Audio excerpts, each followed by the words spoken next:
Alrighty, well, welcome everyone to Claws of the Tyrant. A fun new little adventure. We're going to be starting off an anthology of 3 separate adventures taking place over a series of different levels, each story happening not quite simultaneously, but within short order of one another. And the decisions made in these earlier stories may have a grave impact in how the big finale plays out. So, play smart, try not to die, shut up, and I make absolutely zero promises of any character surviving this. Bless you. Thank you.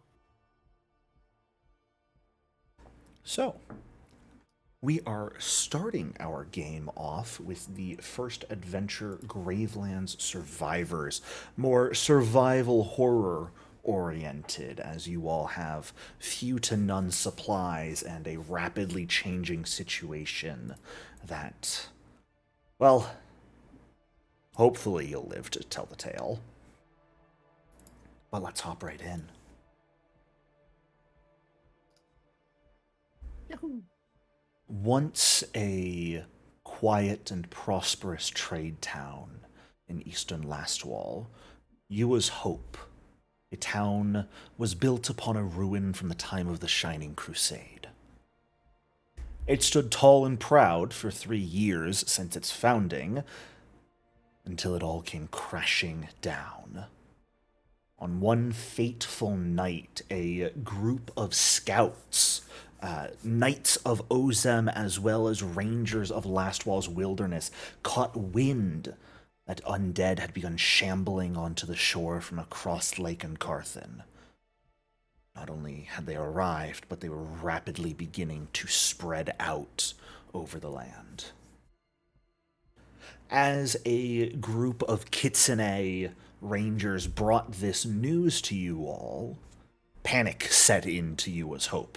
The citizens scrambled for cover while the few knights of Ozem in the town stood firm, doing their best to keep away any undead that might seek to overrun your beautiful little town. Similar scenes played out across the entirety of Lastwall, the Knights of Ozem doing their best to stand firm against an unending tide of slavering undead. You all made it into safety, into cover, to the crypts of Mordesha, the ancient ruin upon which Yua's Hope was founded. At first, you didn't know what had happened. No one came to knock on the barred door to let you know it was safe, so you cowered. You relied on the rations and food and supplies that you had access to, you and a group of roughly 15 others, nearly 24 of you in this relatively small crypt at this point. Trying to count the days, hoping someone would let you know that it was safe to come out, that the undead had been repelled. After a few weeks, though, as your supplies began to dwindle, thoughts began to spread to check out yourselves what was going on above ground, knowing it was dangerous. But someone needed to check. People needed to know. The first group that was sent up never returned. The next group was as careful as they possibly could, eventually returning after a few hours and confirming everyone's worst fears. The Knights in Yua's Hope had failed. The town overrun, those unable to make it to safety, those who tried and were found, themselves turned into undead, turning on their fellow townsfolk, family and friend alike.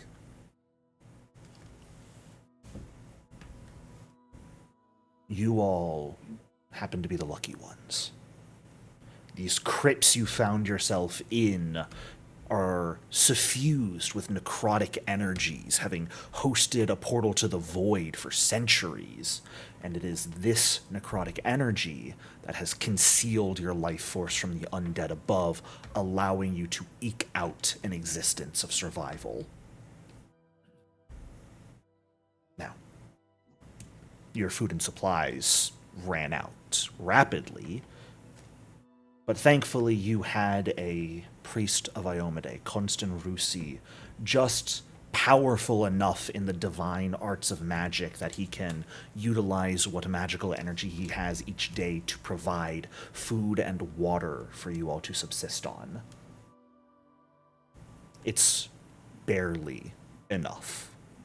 Most people taking turns fasting just to ensure that everyone has a chance at survival. It has been 6 years that you have been down in these crypts, holding out hope that maybe it was simply you as hope that got overrun. The knights have pushed back the undead in other parts of Last Wall and will come to clean out the undead, and you all will be safe and rescued and can set about rebuilding your lives. That day has never come for you, though. Instead, other change has made its presence known here in the crypts. Your leader, the voice of reason, who has kept everyone sane and safe these long years, Dame Talia Gildar, a once knight of Ozem herself, passed away in her sleep last night. Her old age having caught up to her, she passed peacefully. Unfortunately, her passing has hit everyone down here hard. Many of the people in this tiny community are having their resolve shaken by this as you awoke this morning to learn that the dame had perished. It is in these bleak halls, the crypts of Mordesha, that we begin our story. You and the other survivors awoke this morning to learn of the passing of Dame Gildar, and everyone in their own way has begun to prepare for her funeral, to be held later this evening, hopefully. Rations have already been passed out. Everyone has eaten what little food comes their way for the day. But as we begin our story proper, I'm going to ask people to begin describing themselves, going down in order, starting with Ira. Would you please describe your character to us? Ira is a catfolk. She has managed to mostly take care of the elegant clothing that she once wore as much as anybody can, living in a crypt for 6 years with little to no supplies. Her jewelry at least is still intact. She still looks the spitting image of the kind of snake oiler that she was before Tar Baphon unleashed his forces upon the nation of Last Wall. Um, she always kind of has a very, not bored look, but just kind of mm, resigned, kind of uninterested. Um, Anybody who has spent 6 years with her down in the script knows that she was one of the first people to go like, shit's fucked, night's lost, we're stuck down here until we die, until the undead find us, until we run out of, great food and great water. Shit's fucked. Um, but even so, she's still always been doing things to try to support the little community down here. She won't admit it, but there is at least a tiny spark of hope in this con woman's long dead heart. that maybe all of them will be able to get out of this, though she doesn't really let anybody see that. All right. I would ask you, Ira, when you heard the news this morning, when you either saw for yourself or had it relayed to you that Dame Talia had passed, what was your reaction? How did that hit you? How have you been dealing with that knowledge so far? I think that Ira's reaction would mostly have been one of, shit, this isn't good. Um, she didn't really have any strong emotional connection to Dame Talia, but she understood the importance of Dame Talia in keeping the community together and all that kind of stuff. So Ira mostly understands that the death of Dame Talia is not a good sign for things moving forward in terms of, the survival chances of us down here. All right. Moving on from Ira, Suri, would you please describe your character for us? Sure. Suri is a 22-year-old human. Um, she's a daughter of a former or a priest and a city official of U.S. Hope. Came into the crypt as a teenager at 16. Um, at the time, she was struggling a lot because her parents had basically shoved her into the crypt to know that she's safe, and that themselves stayed in town trying to save what they could save. And Suri was very angry about that at first. Like she would have fits of rage and anger and lots of trouble, maybe even some episodes of self-harm with all of that penned up anger. And I think is it Dame Talia? Dame Talia? Talia, yes. Yeah, Dame Talia, I think their relationship is that she kind of took her under her wing and taught her to help her, or helped her regulate her emotions and find hope and um, confidence in the community that's left, kind of teaching her that as long as everybody pulls their own weight, there is a way for all of us to pull through. And over the years, I think she's really internalized that, and she's well liked by everyone, I would say. She's generally very helpful, tries to make herself useful, like basically trying to follow the words of Dame Talia, pulling her own weight. Every now and then you still see like a pang of anger flash over her face when something particularly uh outrageous happens, but she's got her emotions under control otherwise these days. She's surprisingly strong wherever there's help needed to move things around. You might not think that by looking at her, but she is very, very strong. Um, and I think that's it. Okay. Fantastic. You already answered my first question. You're on top of things. So we shall move on to our third merry member of this group, perhaps the merriest, Skulkstick. Would you please describe your character for us? Yes. So Skulkstick, formerly known as Clack, um, is quite old for a goblin at the old age of 27, because somehow they didn't kill themselves like most other goblins have it with all their experiments. Um, they like setting things on fire. They don't do it very much now that we're stuck down here, but they used to.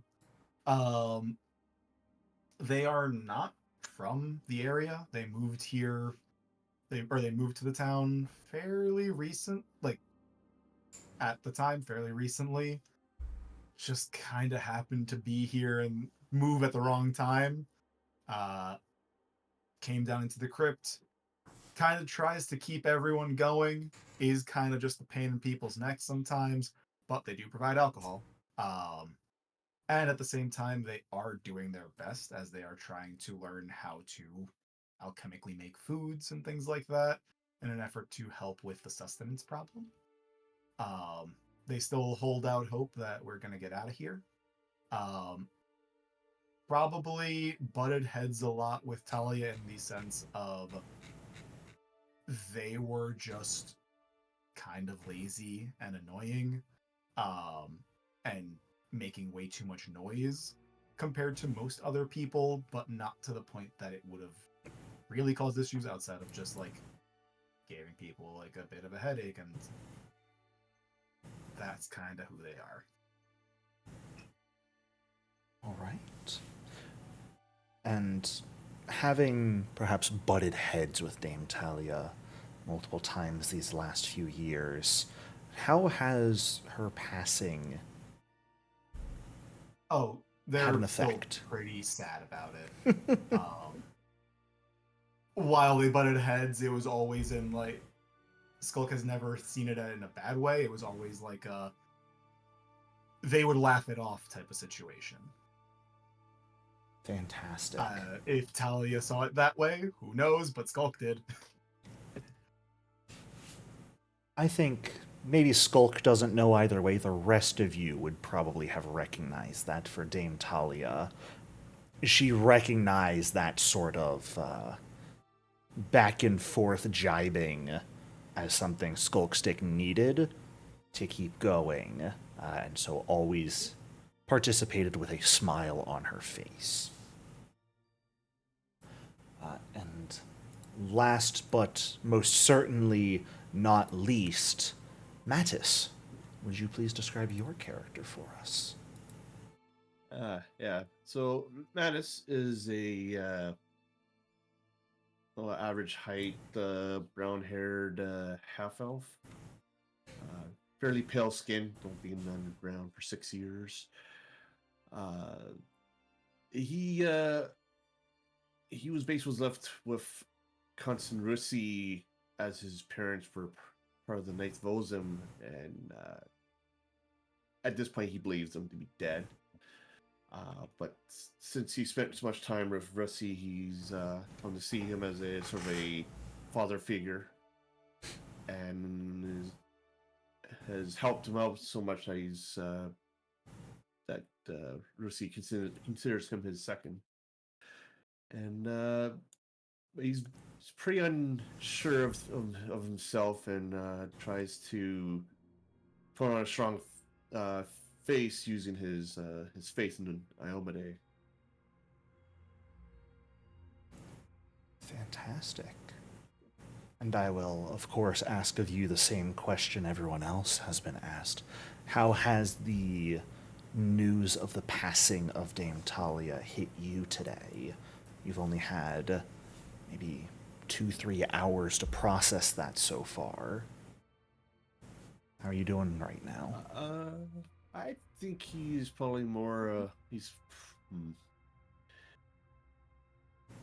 just sort of that finality of death is sort of hit home suddenly, and it's just like, are we all going to die down here, or will this affect everyone else, in that we can't stay down here, and will someone do something reckless? And so he's just sort of concerned about the state of everyone around him, and whether or not they're handling the situation well. Fantastic. Well, as you all grapple in your own ways with this knowledge, the events of this morning thus far, it is roughly 11 a.m., though no one has a clock to keep track of time anymore. You mostly just sort of assume. These crypts, for some of you, are pitch black in certain areas, unless the few Everlight crystals that serve as a portable light source are brought around. But even in the areas of pitch darkness, you know how to get around. crypt's not large enough that 6 years has prevented you from learning the ins and outs, where you can go, where's unsafe.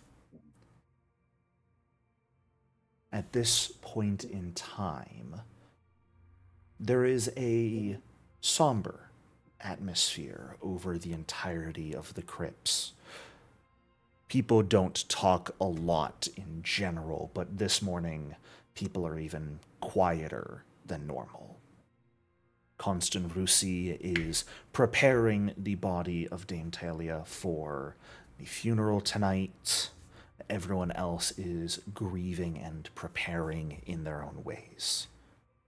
Hear the sounds of instruments from the eastern sort of communal meeting room where the goblin twins Kleb and Bicky are attempting to compose a dirge for the funeral this evening, but, well, they're not producing their finest work as of right now. To the north, sighs of frustration pass through the doors with the occasional sound of exertion and falling rubble as the young boy Marco and the lonesome orc Garag work to shore up one of the crumbling walls. The last important goal Dame Talia gave you all before she passed, something she had been impressing needed to get done sooner rather than later. And of course, the dwarven blacksmith Rockvel works at an empty sarcophagus to etch an epitaph to your now passed on leader. But you all are here. You all know these people to a pretty strong extent at this point. I would ask what it is each of you would like to do, who you would like to talk to. You can absolutely converse with one another in this time. You are also welcome to move about and converse with others. Look for anything that maybe will help keep your hands and minds busy, but what would people like to do? Ira is probably just going to try to get alcohol from Skulkstick and just drink like she does on any other given day, but perhaps a bit heavier than usual. Jericho, how many people are down here again? Like, what's the exact In number? total, including you four, there are 19 people. However, of course, the Brushpaw Kitsune family are remaining pretty much permanently in their fox forms these days and have for a few years now. So, Would you say I'm able to use my versatile house and just start giving people drinks, just like for those who time pass and who are willing to drink? Yeah, those who would Anyone want willing to, you certainly can. I would say, out of everyone you can offer drinks to, are you offering it to the children as well? Not the two young ones. Okay. So Gistolo, who is only 6 years old, definitely the youngest here. Yeah, he's not getting that. The two Kitsune children, Retsnov and Retsnav, are both 16, but they're foxes. And Marco... Like, we'll side-eye the parents and be like, yes? There's like the thumbs up, thumbs down. Like, yeah.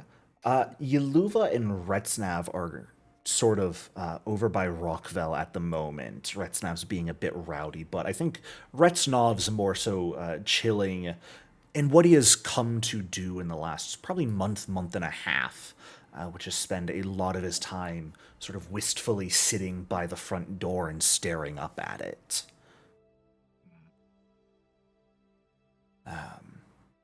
And Marco is 14 right now, so I'm assuming no to him on alcohol.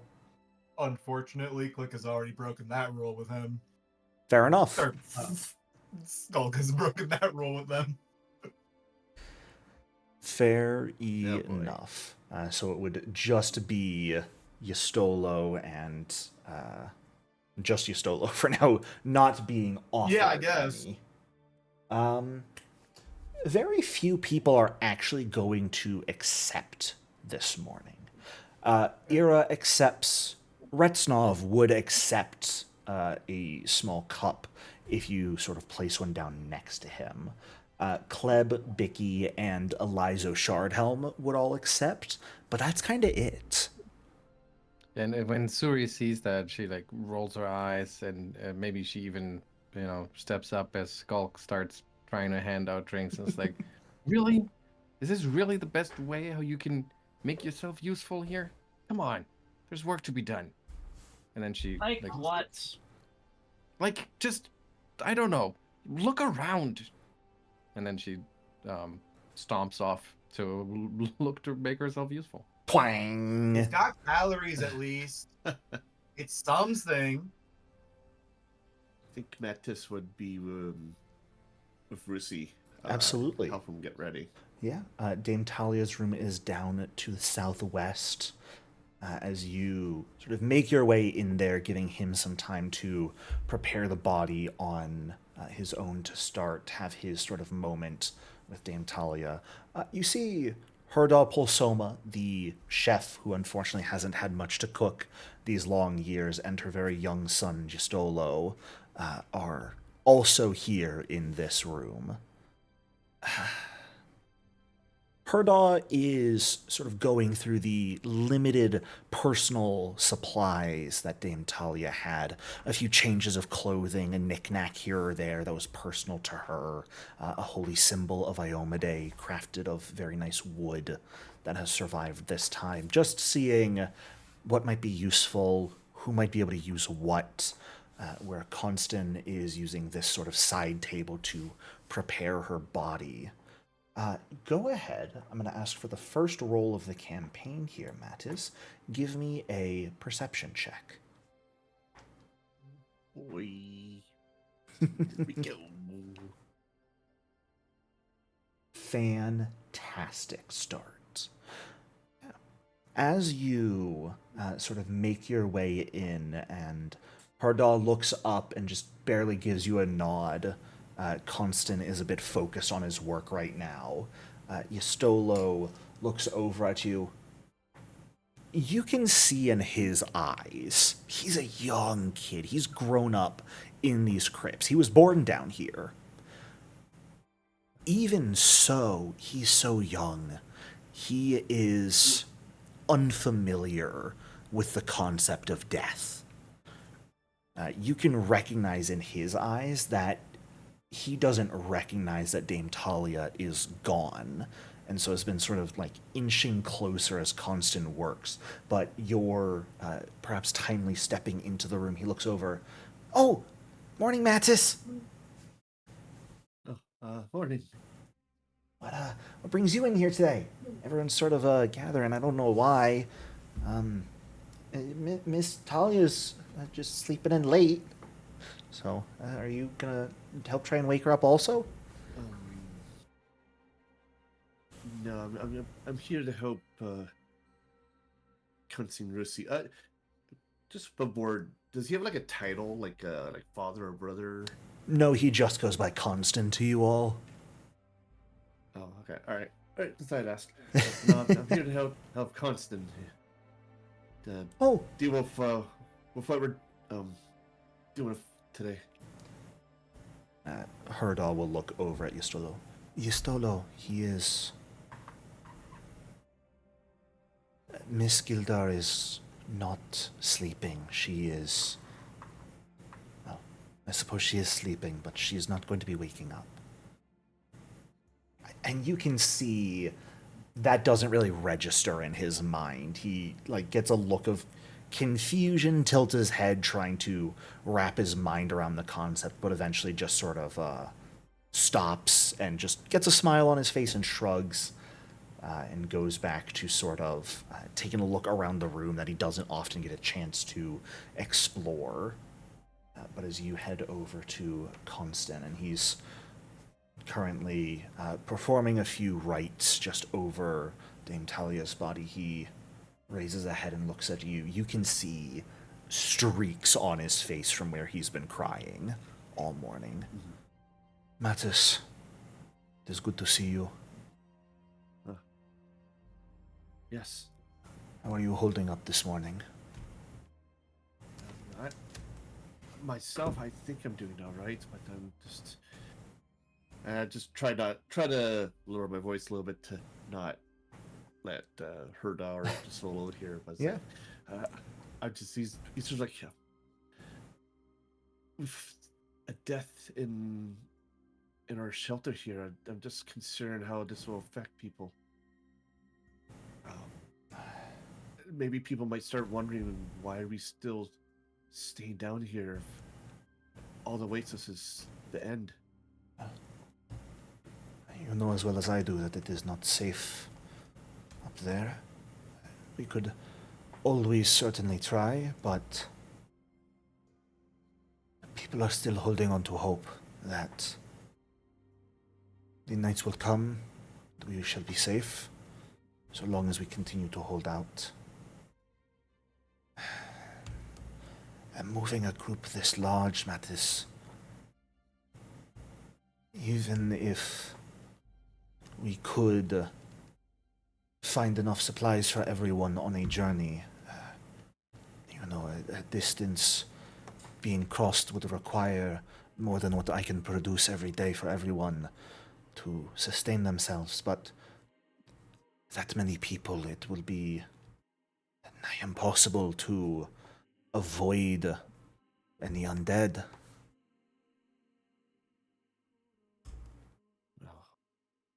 See. All right. Is there anything I can help with?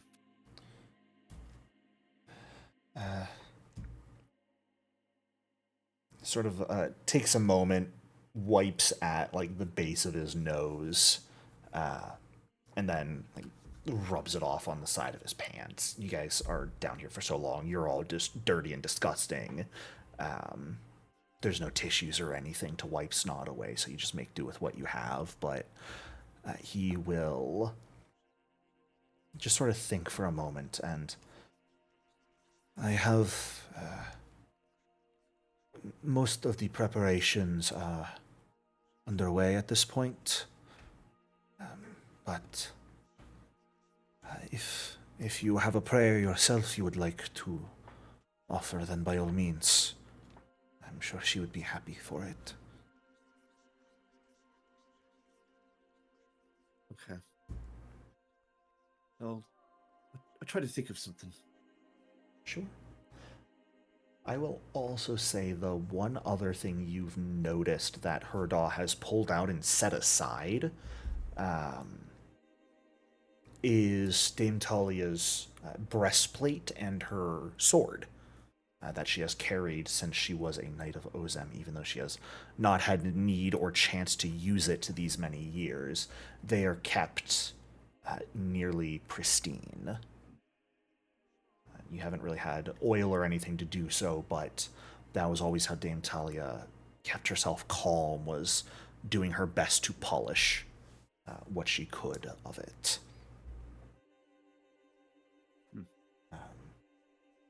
But if you would like to say a prayer over Dame Talia, you are welcome to give me a religion check, just to see how well that resonates with Constan, Herdaw, and maybe even Justolo. But you also do not have to roll if you do not wish to. Yeah, I like grown die. This one can be open, right? This can be public, yes. All right. Wow. God damn it. I stumble over the words like a fool. Yeah. Oh, that's not how it goes. Oh, sorry. You take a couple minutes sort of thinking quietly, and as you go to say something, Yastolo kind of finally finishes inching forward and worms his little head and shoulders between you and Constant to look over Dame Talia's body right there, and you end up sort of getting shoved slightly to the side, not necessarily prepared for it, almost bite your tongue as you go to speak. And just Stolo, Constant looks down and sort of slightly reprimands him. Dame Talia needs her space right now. Please go help your mother. Okay. Just immediately, like, trots away. And Constant just looks over at you and puts a hand on your shoulder.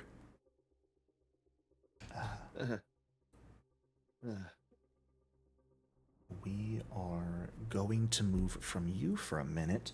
Suri, it looks like you are heading over to Rockville to see what she is up to and if there is perhaps anything you can do to help. Yeah, I would think that she stomps off after, from Skulk and Ira, who are drowning their sorrows. Yeah. And she's still frustrated, and she barges in and she's like, Rockwell, I really need to hit something with a hammer. And am I correct, you came from the east, so you sort of moved past the Querulous Quartet? Yeah, but she probably didn't really have a minute to stop there. Sure. That's A-okay. I'm going to ask you to either give me a acrobatics or a reflex save, or you can choose to willingly fail it, as Crassian was sort of in the corner trying to sleep, but definitely had his legs extended out into the doorway. Okay, well, I just she want to is know, going do you to think try you to- kick him on accident? No, she Okay. is. I think she's gonna try to step Yeah. over it. What did you say? Reflex or Either reflex or- save or acrobatics. Let's try a reflex here. Just as you stomp through to quickly realize, oh shit, I'm about to kick him, and jump over. And that's easy enough for you to accomplish and not kick him as he's half asleep right now. But as you come into this room, it's one of the small chambers of the crypt. There's a few sepulchers here. Some are filled, some are empty. Rockville's currently sitting in front of the one that it seems has been reserved for Dame Talia. She's got a chisel and her hammer just sort of on the floor in front of her, and she's just sitting there in quiet contemplation as you enter. Retznav, the young kitsune, is climbing up over some of the sepulchers, jumping between them, and her mother Yeluva is exasperatedly trying to get her to come down and failing miserably, considering she's just effectively signing with her tail, "Get down here," and Retznav just isn't even bothering to look. And you can hear the sort of scuttling of her paws as she jumps and finds footing. But as you come in and call out to Rockville, she turns to look at you, raises an eyebrow. Are you looking to hit something with a hammer violently or productively? And you can see on Suri's face how she's like, and she opens her mouth to say why, and then she comes around, takes a deep breath, and says,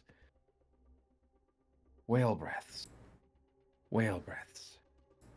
I guess I'd rather be productive with my anger. That's what Dame Talia would have wanted. Indeed it is. Well, I hate to tell you this, Suri. I know how proficient you are with those hands of yours and my tools, and as much as I'd love to leave this up to you, Dad, that's not happening. Nope, not on my life. Okay. I What? get it. I know. I remember the disaster of Yeah. 3 months ago. Oh, believe me, Is me there too. nothing? I mean, I don't mean I wouldn't want to, put a spelling mistake in on the epitaph, but isn't there anything I can do? Do you need more? Do you need more stone? I'll carry stone over from the other end of the crypt if you need it. She sort of gestures a bit futilely at just she's got a whole sarcophagus in front of her, and she's got the lid sort of propped up to the side that she's ready to carve the inscription into. But actually, go ahead and give me a perception check. Good old perception checks. Always love it. Good old perception. See what you notice. Oh. Fantastic. And I should mention this, I apologize. Generally, perception, deception, and stealth should always be blind at my table, unless I say otherwise. Oh, sorry. I'll let you keep that one because I forgot to mention that to you. So, a 22. Very funny, just because I can mention it. A 17 on the die was the same thing Mattis rolled on his perception. So, consistency. As you sort of are asking if she needs other stone and taking a quick look around, you notice that a number of these sarcophagi you know to be empty, their lids have, like, one or two words carved into them. The lid Rockville has in front of her is probably not the original lid of this sarcophagus. She has been attempting to start an inscription and seemingly failing to find the right words up until now, and just keeps changing lids out and restarting. Okay, so when Suri notices that, she tries to be diplomatic about it and says something to the effect of, you know, Rockville, do you maybe want to talk through your ideas, workshop the epitaph a little bit? You know, sometimes it helps just to think out loud before you jump into the job, you know? It's probably not the worst idea. Keep trying to start it and just get a couple words in, and it just doesn't sound right. It doesn't sound like Talia every time. So,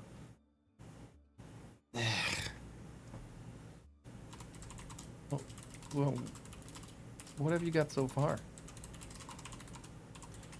she sort of gestures at the just empty lid in front of her. I'm fairly sure I'm gonna put "Here lies Dame Talia Gildar." I've That's a got good that start. part down. Yeah, classic.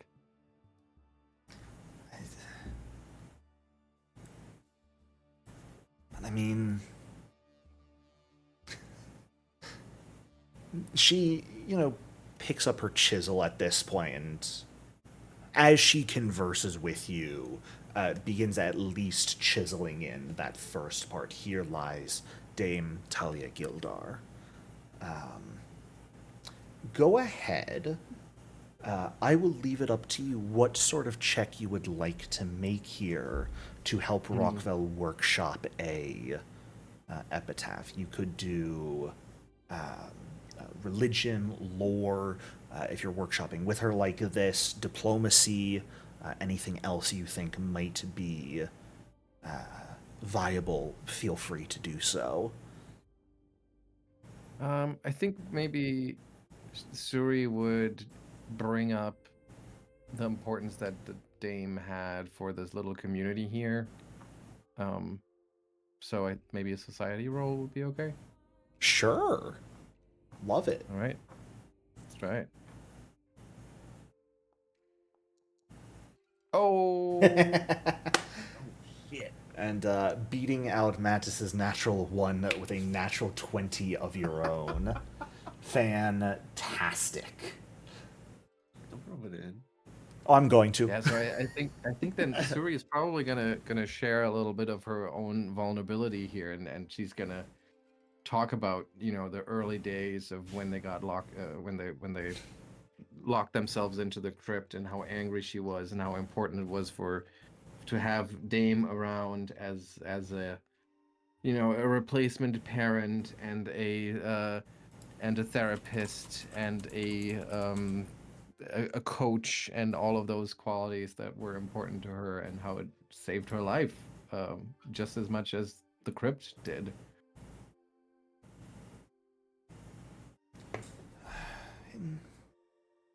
After Rockville finishes the "Here lies" part, she sets it down again to listen as you share a bit of your past, and just sort of nods along for a while.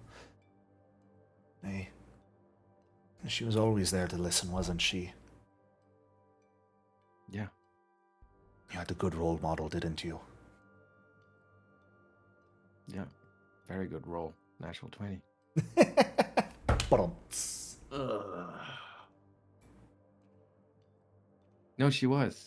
She. I don't know where and if I would be if it wasn't for her.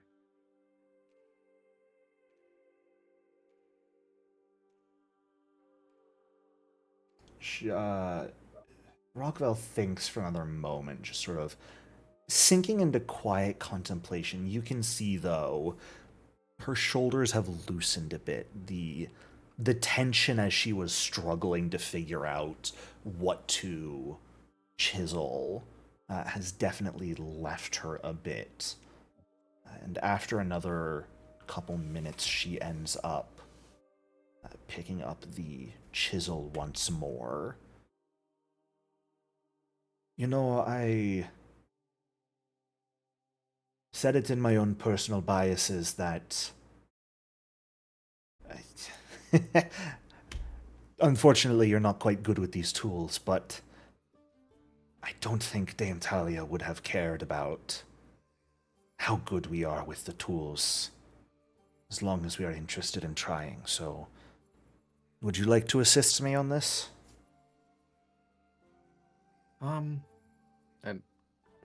being made aware of her own lack of competence, Suri is hesitant, so she will try to help, but Yeah. she's gonna be careful not to do anything that might jeopardize the whole thing. Go ahead and give me a crafting check. I know you are. That's your best skill you've got, so. Oh, let's see that.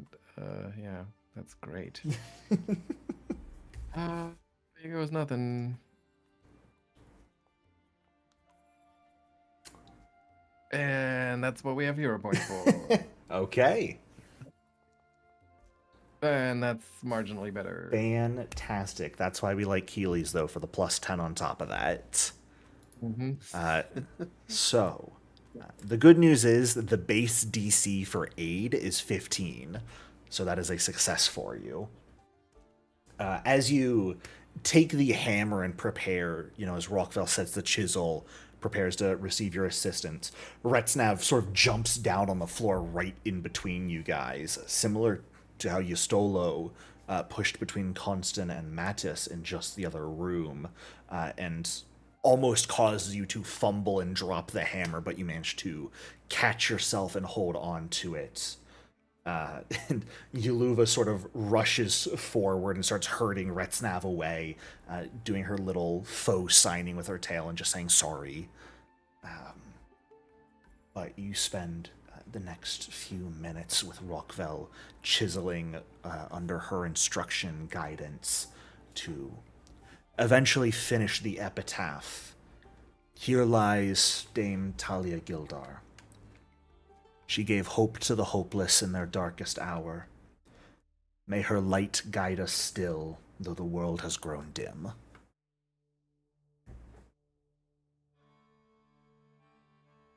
And when they're done, Yeah. Suri will just put an arm on or a hand on Rockville's shoulder and just look over to her, try to make eye contact, and just quietly nod and swallow a few tears.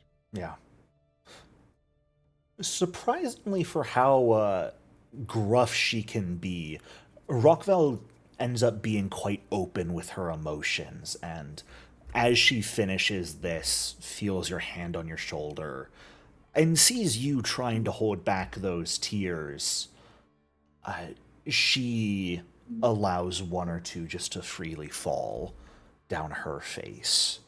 She's completed the work she needed to get done today, and now that that's finished, everything she's been holding in at this point is starting to come loose.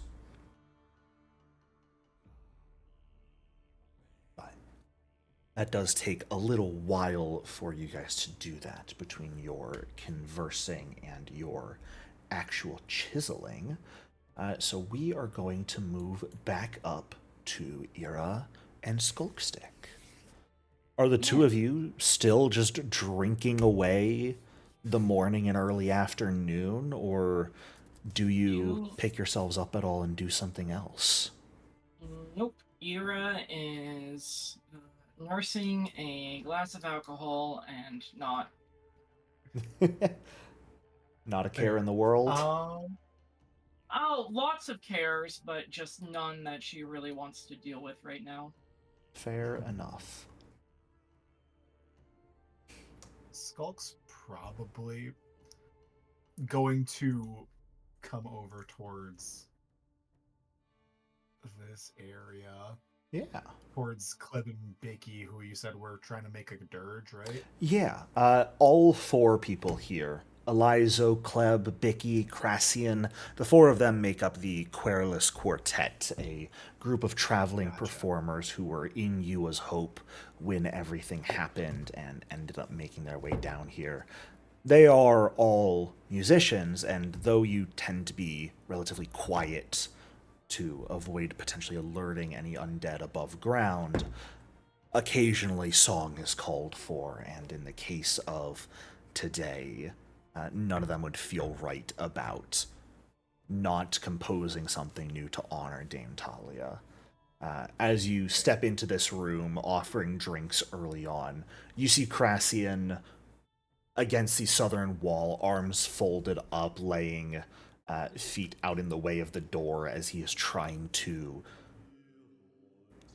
You're not sure if he's honestly trying to, like, legitimately sleep, if he's just tired and wants to sleep, or if he's trying to sleep and forget about this. Kleb and Bicky each have their different instruments. Kleb has a banjo, of course. Bicky has a flute.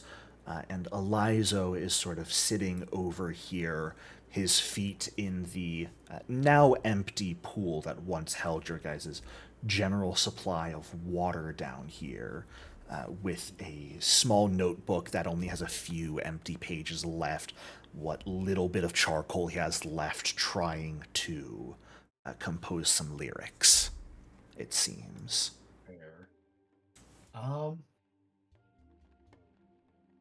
Skulk, the obvious musical mastermind of the small gathering we have here, will go over to Elizo and be like, "How you doing? Need help?" As you come over and say that to him, he's in the middle of crossing something out and just presses a little bit too hard and snaps the stick of charcoal in his hand. And just lowers the hand with the paper and the charcoal, leans his head back and lets out a long exhale. Good morning, Skulk. Good morning. I kind of just sit down next to him. What was your question again? Did you need help?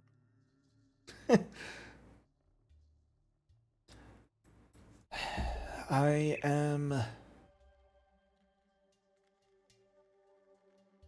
Well, I wouldn't say no to some assistance. And I know that you have on occasionally helped out with... Are you offering help in regards to what we're working on, or alcohol? I know they're interchangeable for you sometimes, but... Whatever you prefer, but I figure you'd want help with the music. I'm kind of running low on the alcohol supplies right now. Definitely okay, yes. So I kind of just like scoot a little closer and I look into his notebook that I'm like kind of stretching over to see, because Yeah. it's pretty short. Absolutely. You can see, just at a quick glance from the little notebook on his knee, a few dozen, like, lines or two of potential lyrics, each of them crossed out. He's making do with the light from the Everlight crystal that stretches all the way here, but with his limited supply of charcoal and pages at this point, over the years he's gotten very used to writing very small as he sort of jots down ideas. It's less so full lyrics and more like notes of lyrics almost, as he shorthands it. Gotcha. But honestly, he seems to kind of have nothing right now. He's got a lot down. Nearly all of it has been crossed out as not good. Gotcha.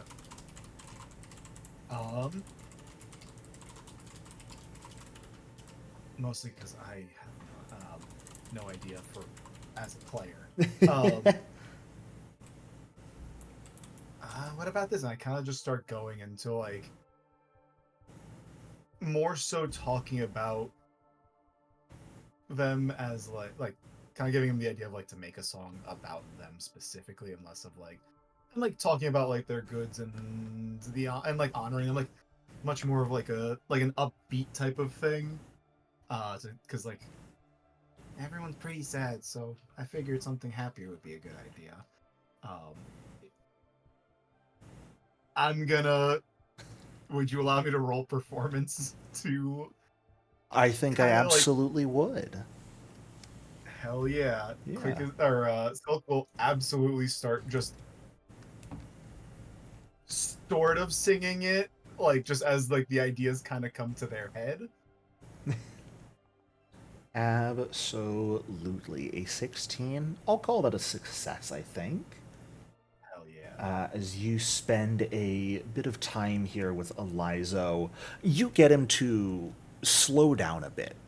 He's been working rapid fire, just conscious thought, noting down anything that comes to his head. You get him to actually slow down, listen to what Kleb and Bicky are working on. It's a racket.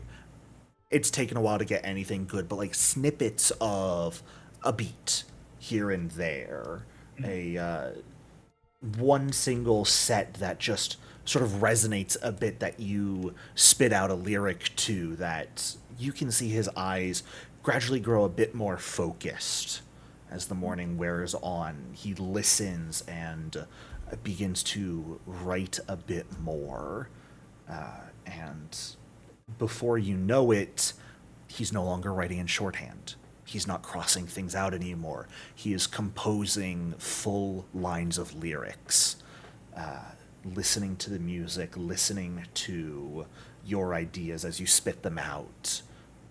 Eventually, Crassian wakes up from his attempted nap, realizing it's not going to come to fruition, and comes over and leans over, sort of putting his elbows on top of Elizo's shoulders, his hands on his head, and sort of totem poling, and just starts humming the melody and lyrics that Elizo is writing down.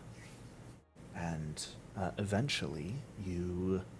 Skulk will join in, and he's absolutely using Goblin Song as they do this. Fantastic. Your performance is definitely not nearly as good as Crassian's, but... No, not at all. But it's good enough. It's decent enough, at the very least. That's all we can ask for from Skulk. Yeah. Kleb and Bicky eventually come together, especially as they start to listen to Crassian and you humming and singing the first lyrics. The tune begins to stop becoming a discordant twanging and much more of a melodic beat. As melodic as a banjo and flute together can be. It's kind of impressive how they make it work sometimes. But as all the rest of you are working, as Mattis is praying with Constant for a little bit, as Suri is chiseling with Rockvel, you all begin to hear a beautiful melody waft throughout the crypt, a brand new song none of you have heard before, about the life and legacy Dame Talia leaves behind.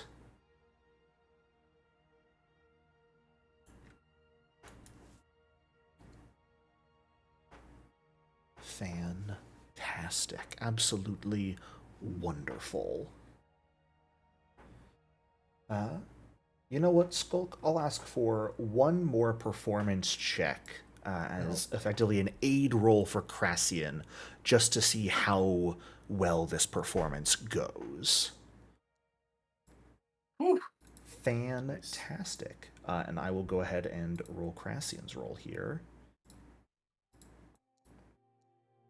so you all can make a determination for yourselves how well a funeral dirge on a 27 performance reaches you, as it is created, played, and sung as you go about your morning. But from there, we are going to pivot over to Ira once more. Are you continuing to sit under the light of the crystal, sort of staring up at the door, just drinking what alcohol you have?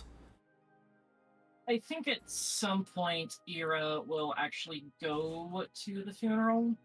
Yeah. The actual she's- funeral will be held tonight. Oh, okay. So right now, everyone's just sort of preparing and grieving in their own ways.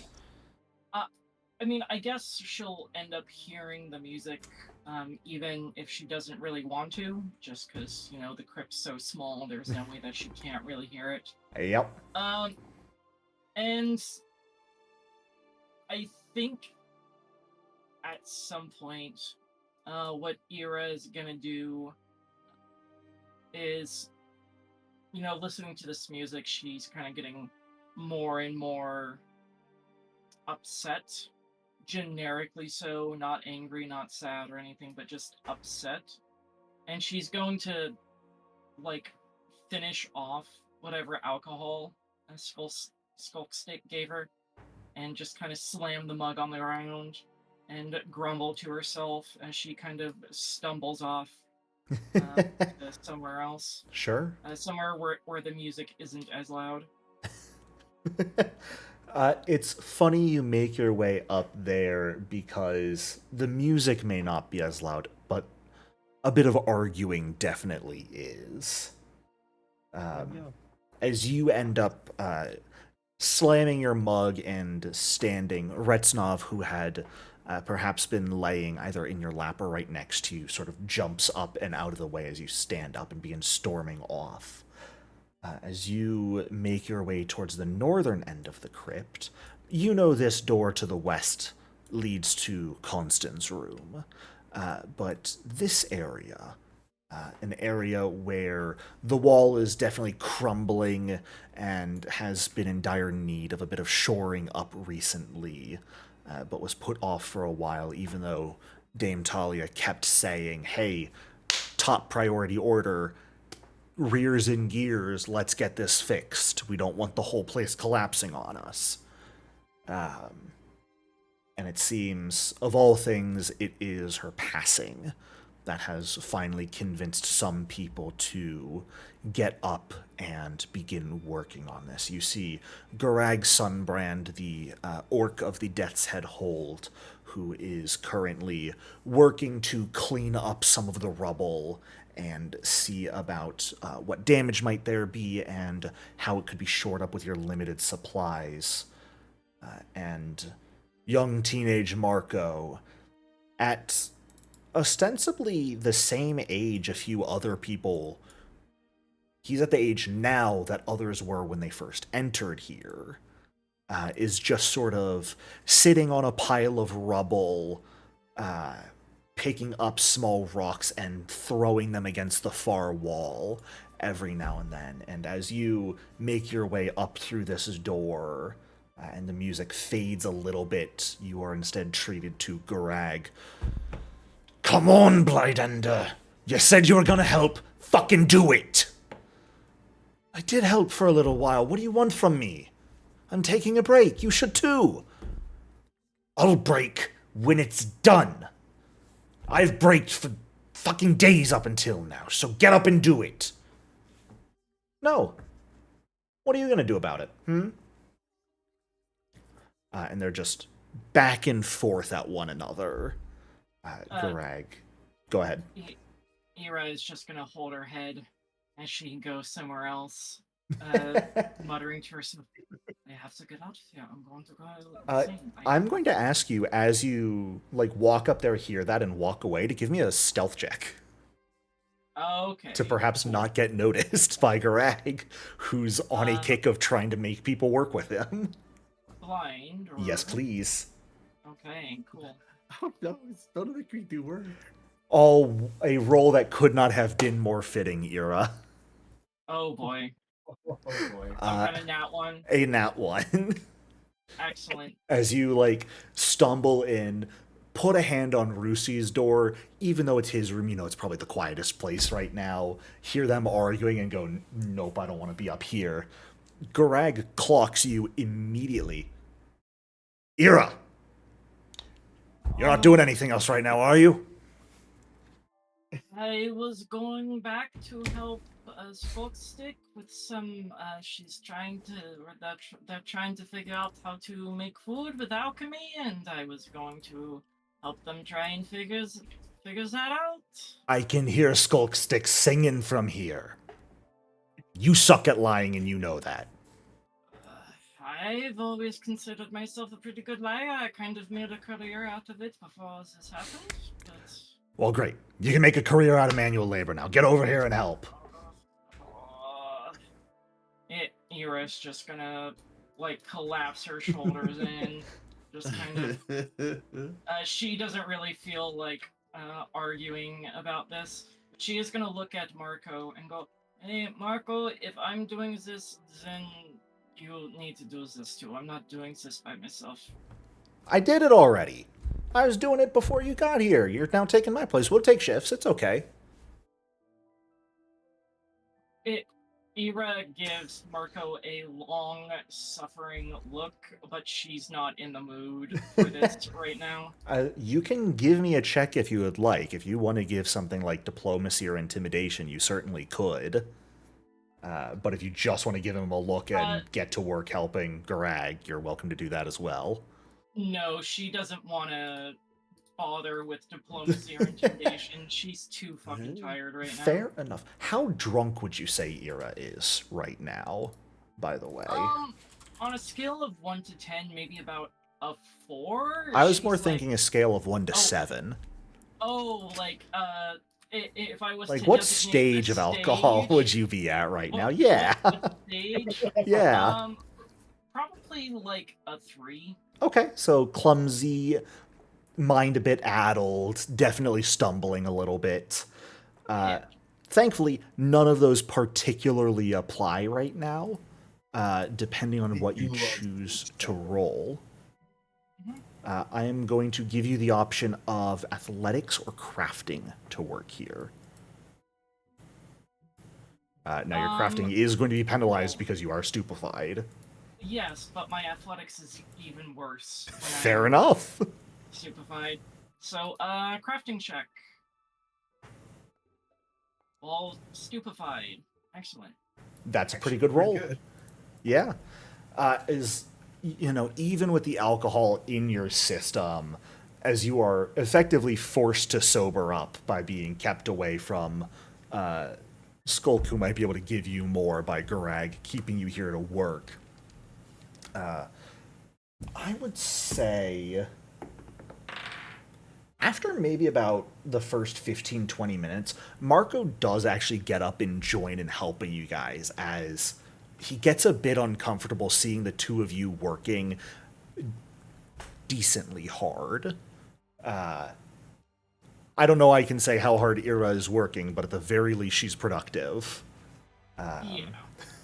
But between your productivity and Garag's hard work ethic here, Marco does end up beginning to feel bad about his recalcitrance and does end up getting up and joining you guys. And while you certainly don't get the wall finished, you guys managed to clear out most of the rubble, find the small fault that was there, and with the limited supplies you have down here, begin working to shore up that foundation and ensure it doesn't collapse any further on you guys. By the time you're done, you guys are sweaty, you're hot, it's super gross, but I don't know. How does Ira feel? Does she feel pride in a job well done like this? Okay. No, absolutely not. Fantastic. Once the job is done, she just looks to Garag and is like, does this mean you won't hassle me for a good while now? That you'll leave me alone?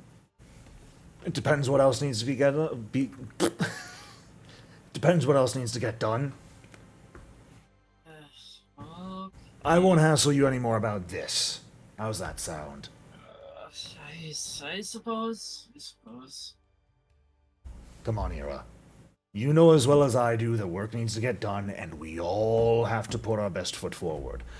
This may not be your wheelhouse, but look at what you did. You did good. Yes, did good. Better than you did at lying I'm- to us.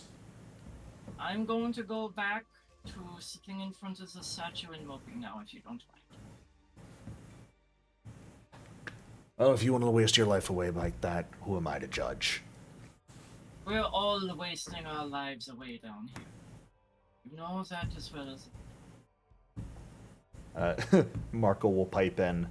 I mean, I'm not wasting away. You might be because you're old. Damn. I'm not even 30. Yeah. And I'm only 16. What's your point? Or sorry, I'm only 14. I'm gonna I'm have half your Ira age. roll a will save here, because this might genuinely piss her off. Okay, she manages to keep her composure. She looks like she wants to say something, and being drunk, she gets very close to saying something, or I guess being kind of still tipsy I at think this by point. now you're mostly sober. Yeah, like sage whatever. Unfortunately. But she just shakes her head, sighs. It's not worth it, Ira. It's not worth it. Not worth it. You hear the sound of a high five between Garag and Marco as you walk away. For reference, she was gonna be really mean and say to Marco, "Yes, and you're going to spend the rest of your life down here. I hope that seems fun for you." But she manages to keep that to herself. As you walk back, go ahead and give me a perception check. Sure.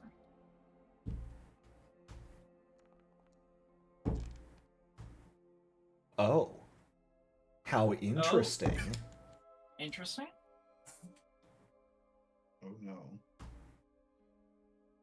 Are you heading back to sort of just like sit at the base of the statue under the Everlight crystal and mope? Or are you like going to look for Skulk for more alcohol at this point? I think she's probably just gonna mope for Okay. now. I also, I think it is important to note that at this point, this Everlight crystal has been... It's still there, but because you know this place so well, Ira perhaps does not notice that a bit of cloth has been draped over it. And it is not particularly shining light here at the moment. She doesn't notice this? I don't think so.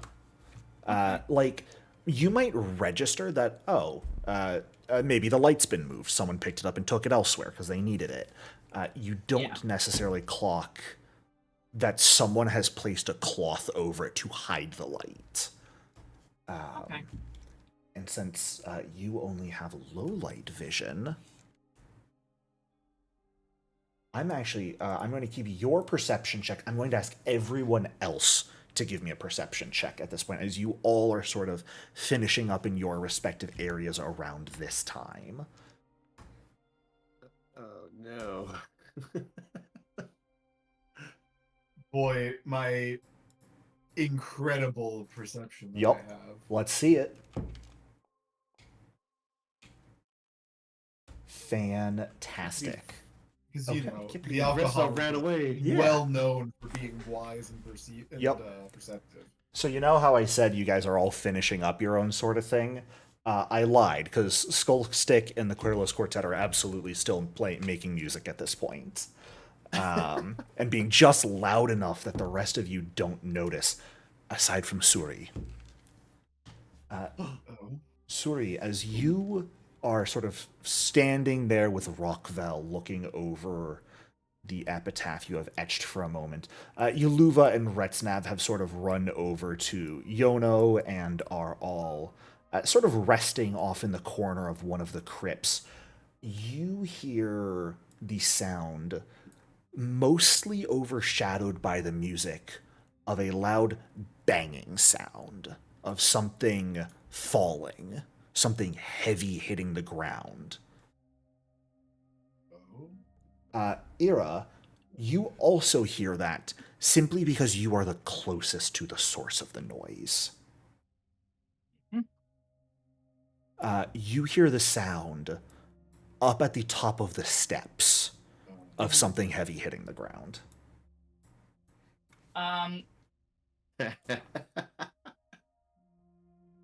Ira is... Does it sound like it came, like, from outside? No. No, it sounds like it came from inside.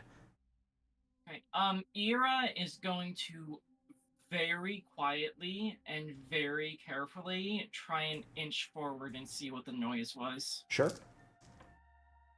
Go ahead and give me a stealth check for that. And as you are doing that, Suri, what are you doing? So the way you're describing it, I mean, as a player, I'm obviously curious, but Yeah. would Suri notice it as something that she feels like she needs to go check out? Suri... Because loud noises are probably unusual in the crypt, right? They're 'Cause we're always very trying- unusual. Yeah, With okay. your perception check, you got a natural 19. I will actually share this with you. Okay. Based off of the sound of... Assuming it's not a person, there's only one thing you know that's heavy enough that it hitting the ground would make that sort of noise, and it's the heavy lumber bar that bars the doors shut. Wow, okay. So she like looks at Rockfell and she basically says, "Holy shit," and rushes over, not stealthy, just kind of like runs as fast Yeah. as she can, to check it out. Yeah, absolutely. You rush past the quartet who all like see you sprint past and a look of confusion on their face, but they continue to sing for the moment because they did not hear the sound. And Rockval also did not hear the sound of this falling. So seeing you say holy shit and sprint off, And grab a hammer on her way out against Oh, Rockwell's sure. protest, I would think. Yeah, if she sees you grab that, say that, and run off, even if she doesn't hear it, she's gonna follow. Which probably seeing her following you, that's what will cause the Querulous Quartet to stop their music for a moment. I was about to say, if I see Suri running past my Right. camera, I'm like, oh, Skulk is running right behind. Yeah. Let's see. Oh, yeah, go ahead, Mattis. I just want to say when that music stopped, so I'm like, oh, they stopped singing. That's such a nice tune. It seems someone found inspiration in these dark times. Yustolo is like, yeah, I know. I'm gonna go ask them to play it again. Oh. I forgot that Yustolo looks like that.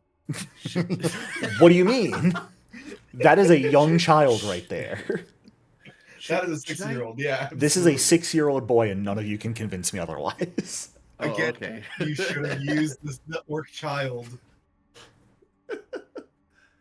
Should someone go stop him from bothering them?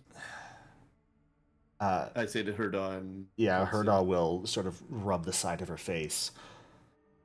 I mean, honestly, the music is nice. I wouldn't be upset hearing it again. He's probably fine.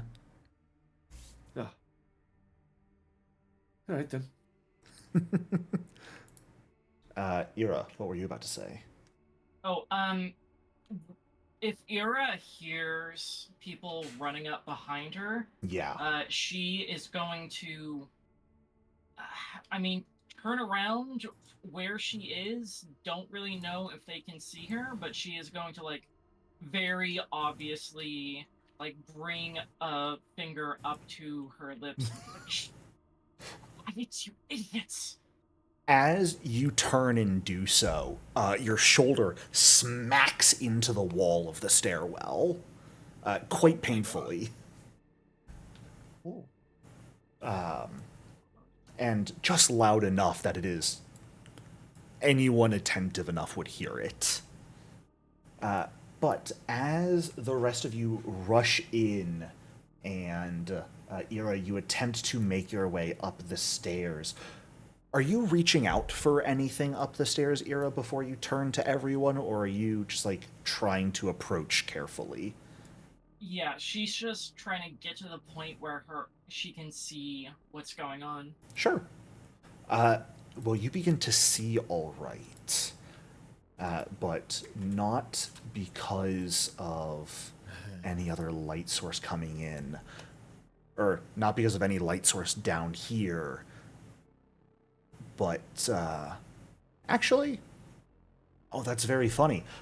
Technically, no light streams in because the door in the crypts connects to the basement of the Pharasman church here. So there's no light in there either at the moment, which means as the door creaks open and all of you hear that sound, you don't see any light flooding in. But... Ira is immediately fucking jumping back and running behind and letting other people be in front. Fantastic. Is there enough of commotion that I might have heard something by now? Everything has sort of gone silent for a moment, aside from the pattering of footsteps as people rush around. You hear the smack and the shush from Ira, and everything goes quiet for a moment. The creaking of the door as it opens is a sound that pierces down here in the otherwise stillness of this space. Everyone hears that sound. Hudson, is that not the door? He looks up slightly bewildered. And probably for... Yeah, probably for the first time you hear Constant Rusi curse. As he just looks up, meets your eyes as you say that. Shit. Sorry. Shit. I will start going there. And as I start heading out that way, I'm going to cast light. Okay. So I can actually see. Yeah, get a bit more of a light source going. Skulkstick, you are the first one here who has actual dark vision. Suri, I don't believe you have any way to see in the dark, do you? No, I don't. Okay. So Skulkstick, there's a couple things you notice just as you come in here. First and foremost, you see the Everlight crystal with a very small sort of cloak just draped over top of it, preventing the light from escaping. You see Ira... Oh, yeah, go ahead. I was going to say, can I take it off? Yeah, we'll do that in just a moment. I'm going to finish describing what you see first. You see Ira halfway up the steps, having slammed into the wall, but also, like, pausing like a deer in headlights for a moment as you all hear the door open. And you see the heavy wooden beam barring the doors on the steps laying down, and a figure at the top of the steps that has pushed the door open. It takes you a moment. That's the thing. It takes you a moment to recognize them. Because you haven't seen Retsnov in human form in about 5.5 years now. Not human form, but kitsune form. As this teenage kitsune with a mixture of orange and brown fur, yellow eyes, ears sort of tipped with silver, is just sort of there curiously, both paws on the door, pushed it open slightly, but like very clearly paused when the creaking, like a kid who's absolutely got his hand in the cookie jar and has been caught, but just trying to look out. And as you see that, you pull the cloth off of the Everlight crystal, which not only immediately floods this area so all of you can see it, but floods up through the partially open door as well. Oh, Jesus. Uh, Close the door! I kind of like it's not what it whisper looks like. yell, close it! Quickly! Close that fucking door right now. I am going to ask for diplomacy or intimidation checks from someone. Anyone else who wants to aid may do so, because he's frozen right now. I have a +7 to my social skills. I will attempt to aid. Fantastic. Yeah, as the light... Oh, go ahead, Mattis. I'd just say, is it okay if I move a little bit closer? Oh, of course. You guys are free to move wherever at this point. Everyone's sort of beginning to convene in this area at this point. I'd say, except for Constant, he chooses to remain with the body, trusting you guys will see things through. I'm going to attempt to aid Ira here in trying to get him to close the door. Ooh, it's crowded. Yeah. A fantastic aid roll. Take your +1, Ira. Okay.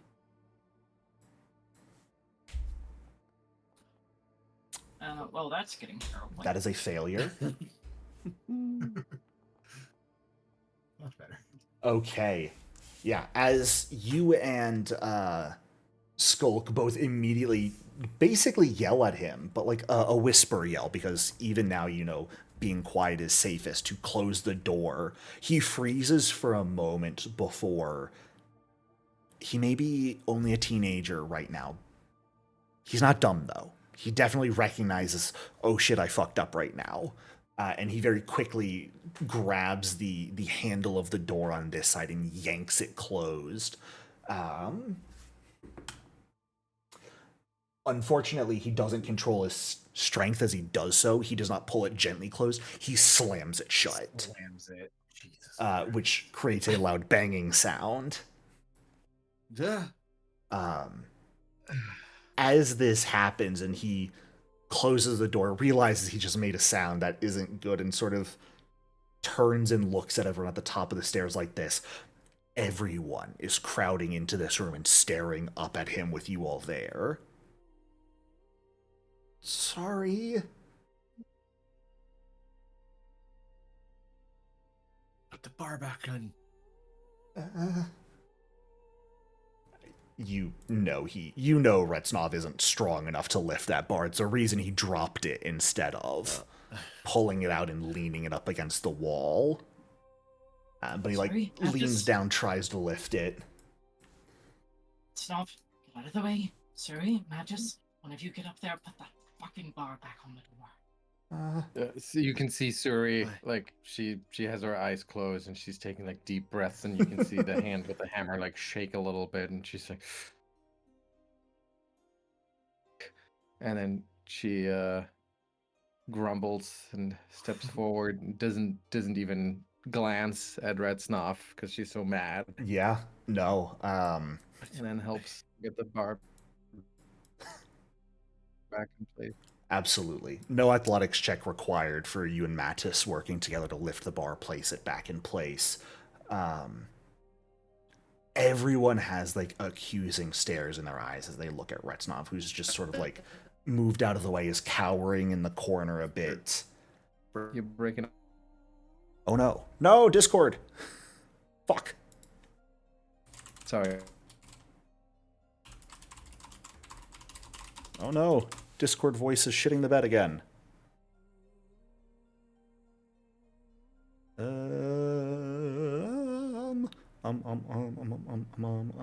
Well, I think while we're getting Discord back, this is a perfect time to take a break. So, take a break while it fixes itself, y'all. See you in a few. Whoops. But welcome back. Discord's working now. We're all good. So I believe where we left off, where people started to get lost in the sauce, was me making mention that between Suri and Mattis, there's no athletics check needed While the bar for the doors is quite heavy, the two of you working together are able to lift it back into place just fine. While everyone else is... I'm actually going to roll a couple quick dice, and I could have done this on my break, but I don't think that far in advance. Oh, good. The situation actually sort of starts to get a bit heated. Most of the members of the Querulous Quartet, Rockvel, even Garag, all of them start raising their voices. There's not full yelling, but getting up to and above what most people would consider a normal volume, which for down here in the crypts is loud. As all of them sort of begin dogpiling on Retznov of how could you be so stupid? What in God's name were you thinking? Everyone calm. Were it not so serious, it might be comedic that Yono and Yelova, Retznov's parents, are both still in their fox forms and have gone up and are both biting Retznov's ankles at the moment. Little fox barks. Right. And, I mean, as... What did you just say, Mattis? Everyone stop fighting or something? Yeah, like, everyone look at your voices. I'm going to need a check from you to try and get everyone to calm down and lower their voices. I'll allow anyone who would like to attempt something to do so here, but this is out of hand. People are getting loud. Yeah. Suri's I'm gonna not be- good at diplomacy. What you got, Suri? Suri's gonna be right there in there with the rest of the crypt folk, like Fantastic. lots of finger thumping on Redsnop's chest and being like, how Right. can you be so stupid? Great. Ira's going to fling magic from the one wand she brought with her Okay. junk that actually does something, just as kind of like a hopefully relatively silent gunshot. That when there's an argument in a movie and somebody fires a gun to get them to Oh, pay sure, just attention. fling it up towards the ceiling. Yeah. Yeah. And that And she'll just not shout, obviously, or she'll shout about as loud as everybody else has been shouting, but no louder. She's going to just shout, "Everybody, shut the fuck up!"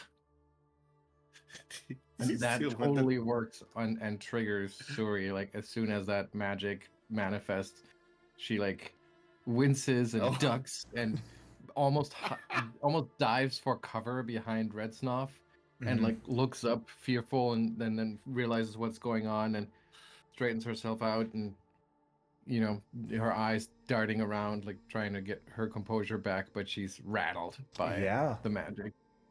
Skulk's composure finally breaks for once, and she literally just runs and hides behind the statue. Fantastic. You can hear her crying in the back. Do you want a diplomacy roll? You can give me one. I'm also going to ask Ira for an intimidation roll here. Yes, of course. Oh, Let's go. Donkey. Fantastic. Ira, as you launch the magic up and create a sort of splash of occult energies against the ceiling and get people to focus on that, as you call out, people definitely begin to, at the very least, quiet their voices, but still continue to sort of press into Retznov. But as Mattis sort of stands in the center and begins to talk much more calmly at this volume, everyone does gradually begin to actively quiet down, take a step back, breathe, collect themselves, and actually provide a moment for Retznov to speak, who sort of goes, I wanted to see what was outside now. I tried to turn off the light so that it wouldn't be, no light would get out, and I just wanted to take a quick look. And as he says that, he is going to shift back into his full fox form. And sort of shrink down on the ground, and both Yono and Yolova raise their paws and smack him on the head simultaneously. And he sort of slinks off towards his sister, but most of the adults at the very least begin sharing some concerned looks with one another. Even if he didn't mean anything bad by it. The door was open and light was allowed out, and everyone, a lot of people, got pretty loud down here for a moment. Let's just calm down and give it a moment and see if anything noticed. Yeah? God damn it, Era, that really wasn't necessary. I mean, you could have just said something. Just And nobody would have listened to me if I had just tried to say so. well, would have been worth a try first before throwing magic around. You never know with that stuff. Can Mattis do something really stupid here?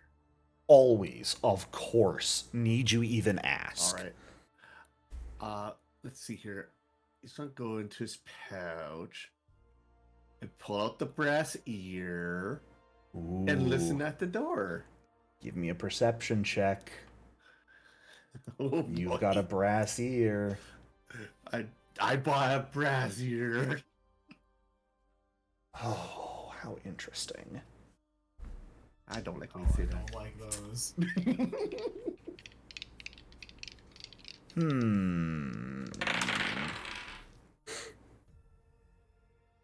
Okay. That's way my armor. I'm scared.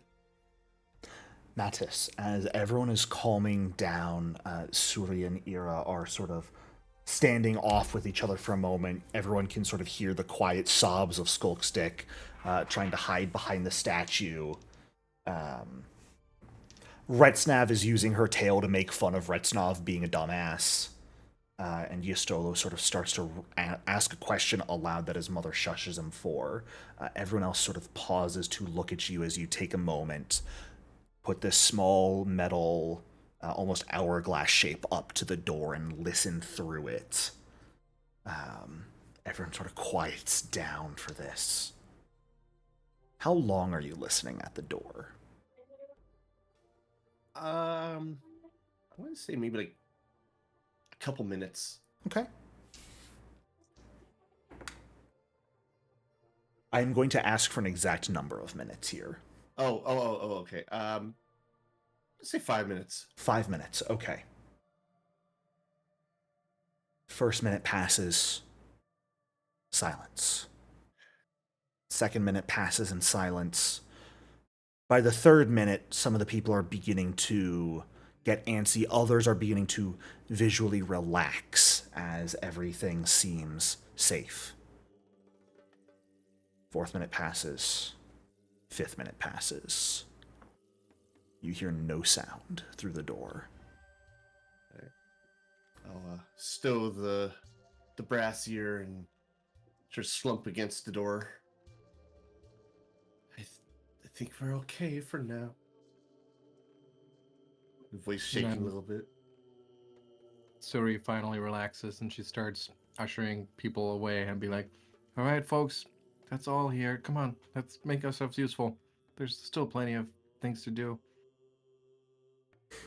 Yeah, some people begin to separate. At this point, it's around 3:30 in the afternoon, maybe. It's been a couple hours since you got up and you all have been doing your own thing.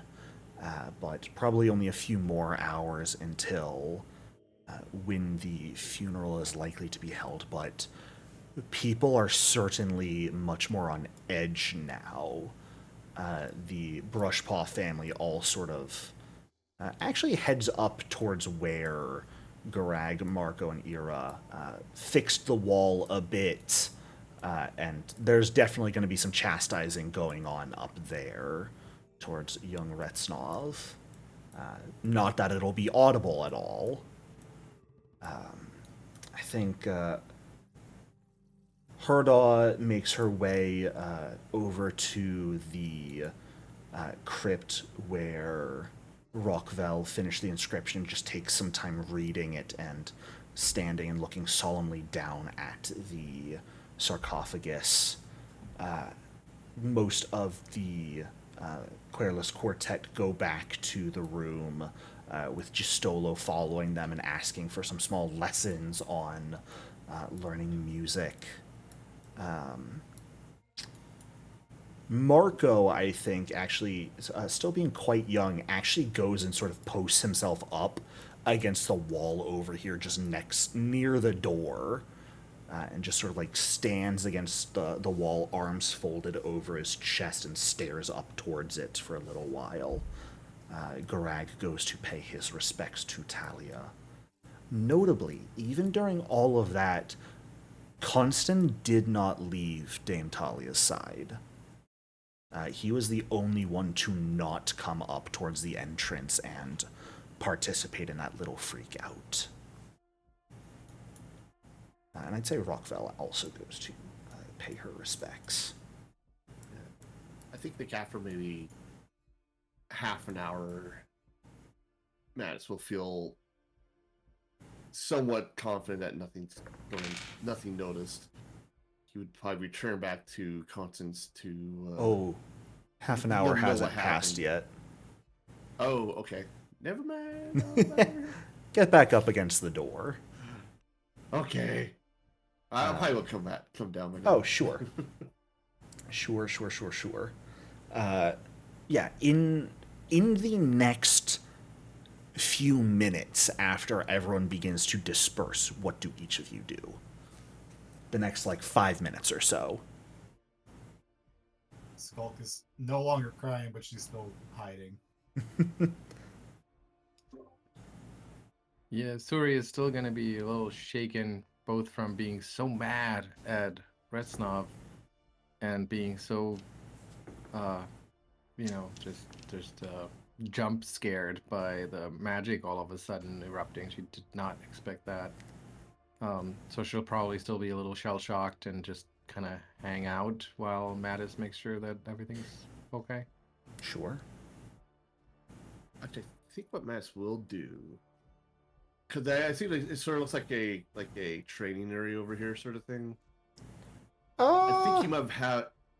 Yeah, why not? Those are more urns for people who are cremated. Oh, okay. But those are... you could certainly they use were- it as a little training area if you wished. Okay. I kind of imagine maybe he has maybe a little near the wall here. He might have his equipment to sort of stash in a hole in the wall or something. Sure. So I think he'll retrieve his sword and shield for now. Okay. Just sort of almost like a security blanket almost. Yeah. It's not like there's training dummies or anything down here, so it's not really a full practice field necessarily, but people can still do practice basic swings and whatnot for those who have weapons. Are you keeping your light spell on? Let's see, why not? Okay. And Ira, what about you? Ira is gonna go back to sitting in front of the statue, but at this point, she's just gonna kind of sit down, very obviously much more morose than she was before this whole incident, Mm-hmm. and anybody that's listening to her can just hear her muttering over and over again, "We're fucked. We're fucked. We're absolutely fucked. It's over. It's nothing else. We're fucked." All right. Well, very interesting that all of you chose to stay in this little area by the door. As you are muttering to yourself, Ira, Skulk, you're sort of hiding by the statue. Suri, you are taking deep breaths and calming yourself. Mattis is chanting a litany towards the Inheritor, and Marco is sort of standing there staring at the door. All of you in this room hear a muffled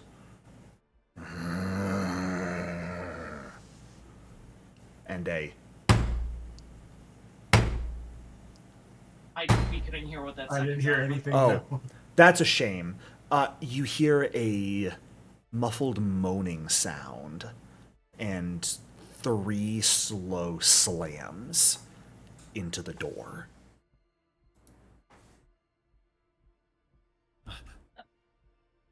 Into Drop my the sword. My sword's John. What? Fucking- Does it seem like the door is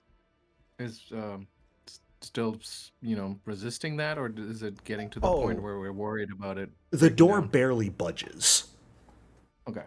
as it hits. It sounds more like someone knocking on the door almost by the sound of the impact, but it is a very clear slamming sound of something hitting the door, but there is not a ton of strength behind it. Yeah, as Mattis mutters his chant, Suri is also gonna very quietly whisper a prayer to Iomide and clench the hammer that she's holding. Fantastic. Skulk is going to, hearing that something is out the door, use one of their vials to make a crease canister and just have it ready in case something breaks through. Or throw it on the stairs. Fantastic. Yeah. Marco looks around, sees most of you having weapons of some sort at the ready, realizes he is completely unarmed, and just pulls out like one of the rocks that he had been throwing earlier up in the northern room out from a pocket that he had held on to, and sort of has a rock in his hand at the ready.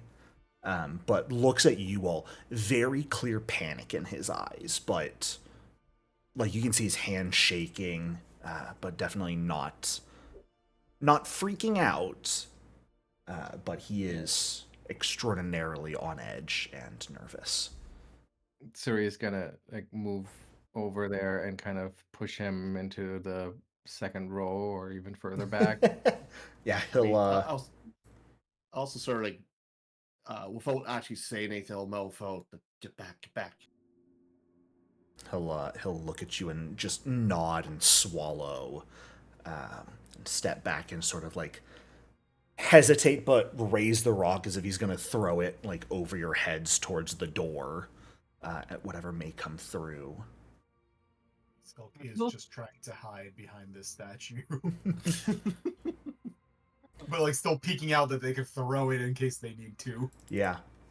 You see, as you guys are doing this, Bicky over here that had her flute up and had just played a few notes to appease Gistolo, sees you all drawing weapons and looking towards the door like that, and immediately pulls her flute down and recognizes something's not right. And sort of looks at everyone in that room, which of course causes Gistolo to go, "Wait, why'd you stop?" Quickly gets shushed. Yeah. I love the visual image of everyone drawing weapons, and Skulk draws a mug full of random bullshit. Thrice distilled blood. Yes. That's just very goopy, and that's how we make grease. I regret everything now. Let's be real here. It's just, we don't got water to bathe that much. It's just, all right, just string it out of the hair. Put that in there. Nasty. No, that's what lured the zombie. We're puking. Yeah, as you guys all stand there at the ready, after those few initial slams against the wooden door, there's maybe one or two more over the next 20, 30 seconds before it goes silent again. You're not sure if whatever's there has wandered off, or if it is perhaps simply biding its time. Metis will sheathe his sword once more. Pull the brass ear out again. And listen at the door. See, if I had a strong undead, this would be the time where, as you put your ear up to the door, a hand punches through the door and grabs your head. Yeah. That's not going to happen here, unfortunately. I don't have anything that cool. Go ahead and give me one more perception check. All right. Okay. As you go listen up to the door once more, putting your sword away, moving your shield into your offhand, maybe, and listen at the door, you do hear the sound of shuffling footsteps, but they are getting further away.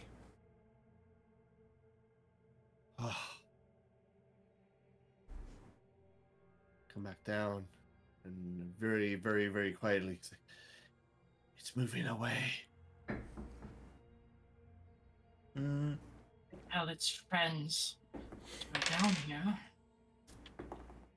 I will mention, you specifically heard what sounded to you like 3 sets of footsteps shuffling.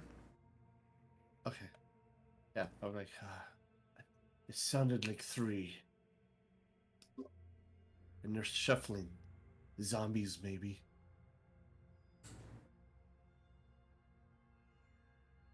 Anyone who's gone on an excursion. Oh, hello? Ira will just shake her head and mutter, "You really are fucked." We're not. The door held. Everyone's fine. Well, even Ratsnov is gonna learn from his mistake. We'll be okay. And Suri says that as much to herself as she says it to Ira.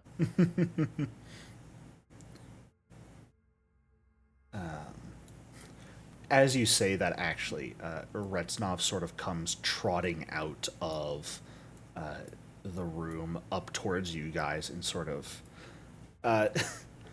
paws in the ground a little bit and draws like a little stick figure crying and uses their tail to faux sign "I'm sorry" towards you all.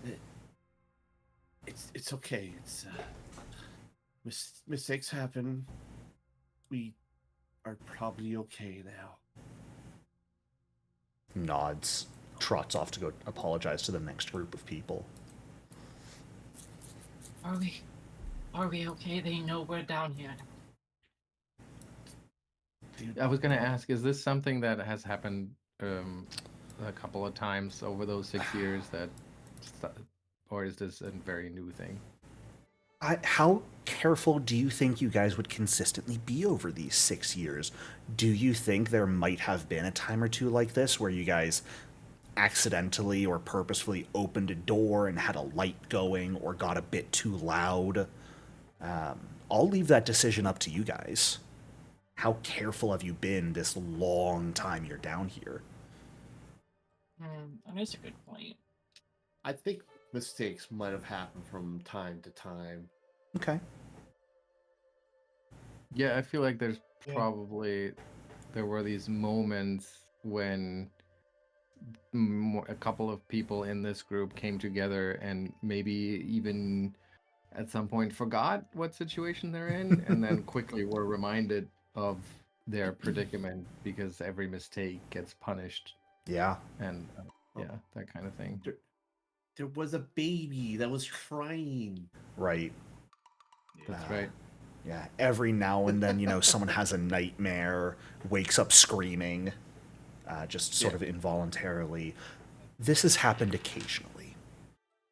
Has Ira maybe drunkenly hammered at the door and complained, like, "Come on, come kill us already"? Yeah, something like that. I feel like she probably would have. Not that she really wants it brought up in this moment, but definitely there is validity in calling her out on having caused something like this at some point herself. Skulk has absolutely accidentally caused it by singing. Fantastic. Yeah, everyone makes mistakes. Musicians play a bit too loud. Rockville gets a bit annoyed at Marco's laziness and recalcitrance and yells one octave higher than normally.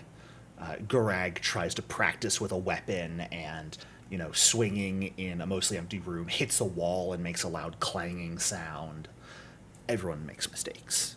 It's a long time to be down here with so little to do. But thankfully, the door has always held.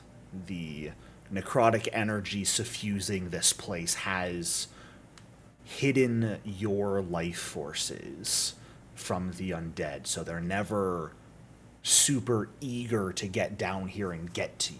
They tend to come down, bang on the door once or twice, and end up leaving. We did some rolls for this last time in session 0 for some of you who have gone above ground in small forays these last few years here and there. And those of you who have would certainly know that the vast majority of the undead in town at this point, at least from the ones you guys saw, were relatively mindless zombies. That may not be all there is, but that is what the majority of undead had taken on the appearance of. And thankfully, mindless creatures like that lose interest quite quickly. When they come down, slam on the door, everyone just gets quiet, and they will eventually wander off. They don't report. Right. There's no chain of command that you're aware of out there.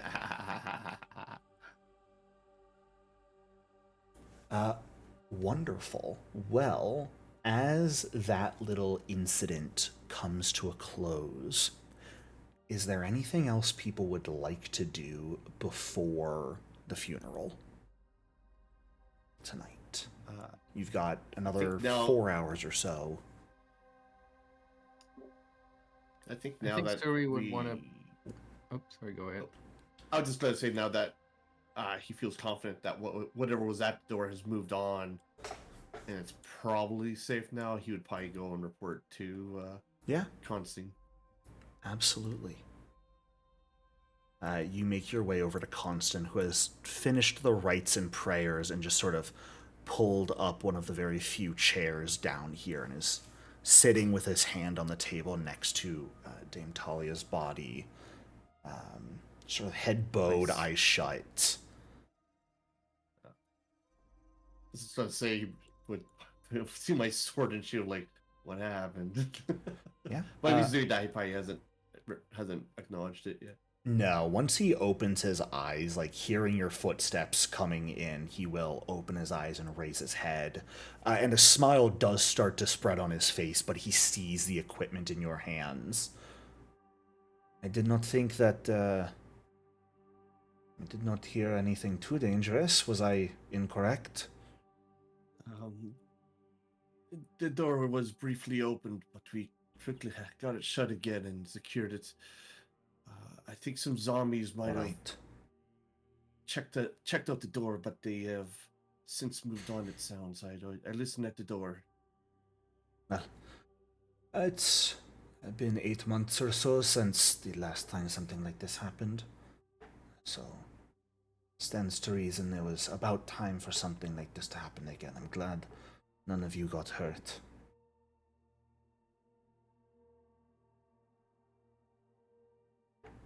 But there's no need for arms to be drawn at this point. I appreciate your willingness and preparedness, Mattis, but while we are down here, there's no need for things like that. Yes, I think the danger's passed. Well, for now, he'll rest the sword and shield against the wall here. Sure. Yeah. And he'll nod over to you. Hair. He'll nod over to you, Suri, as you have made your way in here as well at this point.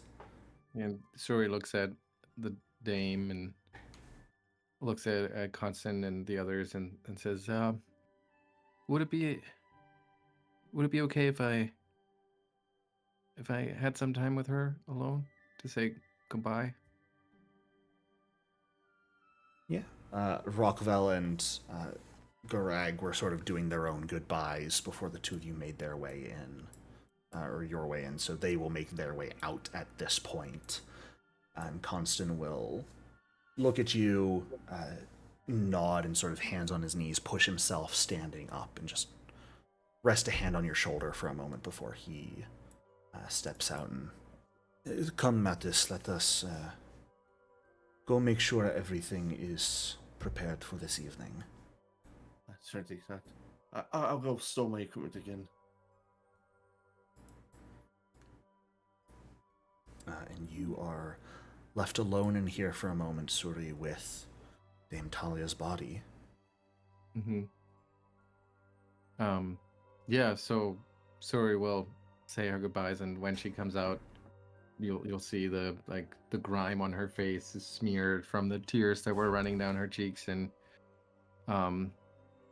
you might find a spot on the wall where there's a little bit of blood, where she just punched the raw stonework out of, anger and inability to cope with this. But she also seems to be on her way to accept that she's on her own.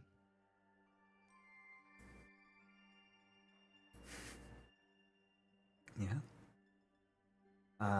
Ira and Skulk, anything either of you two would like to do in this last intervening bit before the funeral tonight? Skulk's a little too rattled, so they are kind of just being very quiet and just kind of sulking and just sitting around. Sure. How about you, Ira? Ira is just gonna continue doing what she's done every day for the past 6 years, moping, sulking. Fantastic. What a merry band. Well, then, as the day progresses towards what outside should be evening, I am going to ask all of you to come join near the sepulchre as Constant brings out the body of Dame Talia and lays it in the sepulchre for the actual funeral to occur. Unless, of course, someone like Ira wishes to stay away from the funeral.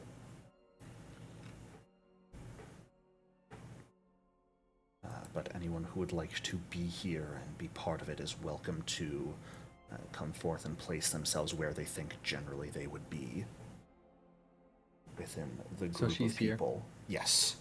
Yeah, so, who are you close to? Who do you maybe stand with? I think Suri would be pretty close to the front.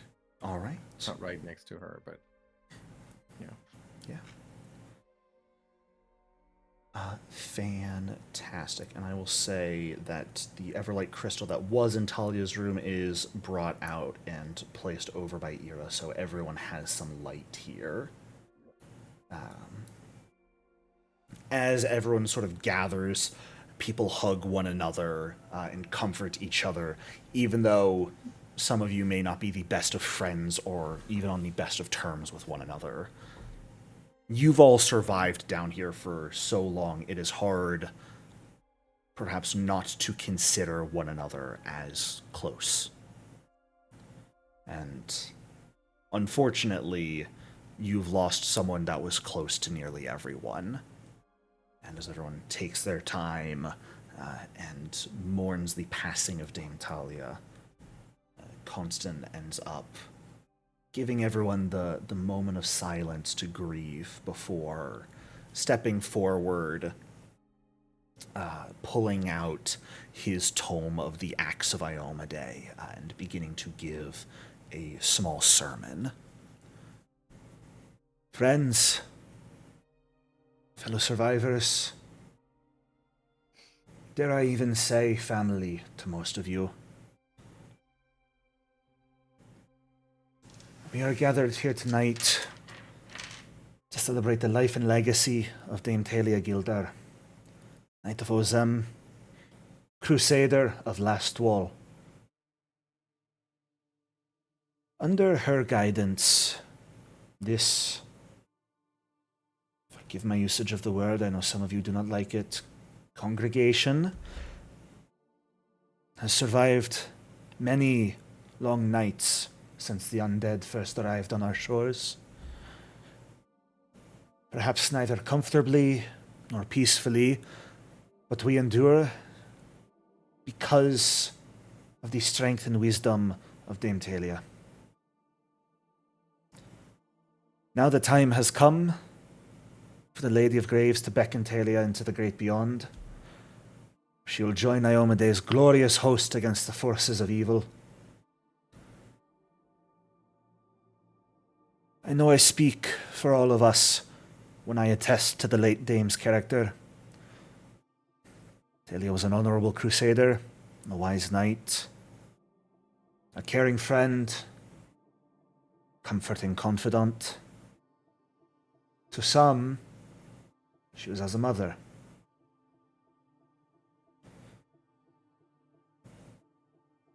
When I reflect on my time with Talia, I think of the fourth act of Iomade.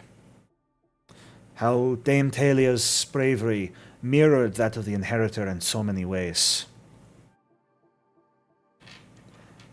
As the fourth act reminds us, at the second battle of Incarthen, Iomade faced a horde of undead wraiths.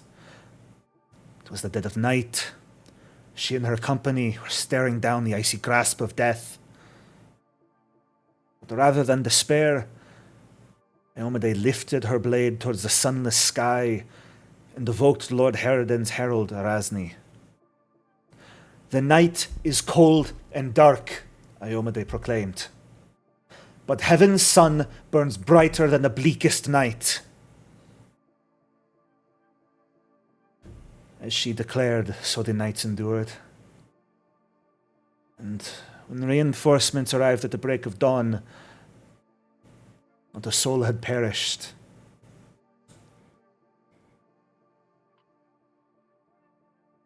Can I get a perception check from everyone, please, Oh boy. during this sermon? I know it's. I have my suspicions. of what's happening. I have no equipment. That's not good. It's on my hidey hole. Fantastic. Mattis, you are the only one right now, as everyone is engrossed in this sermon, as everyone is reflecting, crying, praying. You feel a chill run down your spine. It's strange. You don't necessarily have a reason to feel it, but it contrasts that sort of hopeful tone Constant is trying to go for. The quick glance, it doesn't seem like anyone else notices it, but something feels strangely off to you.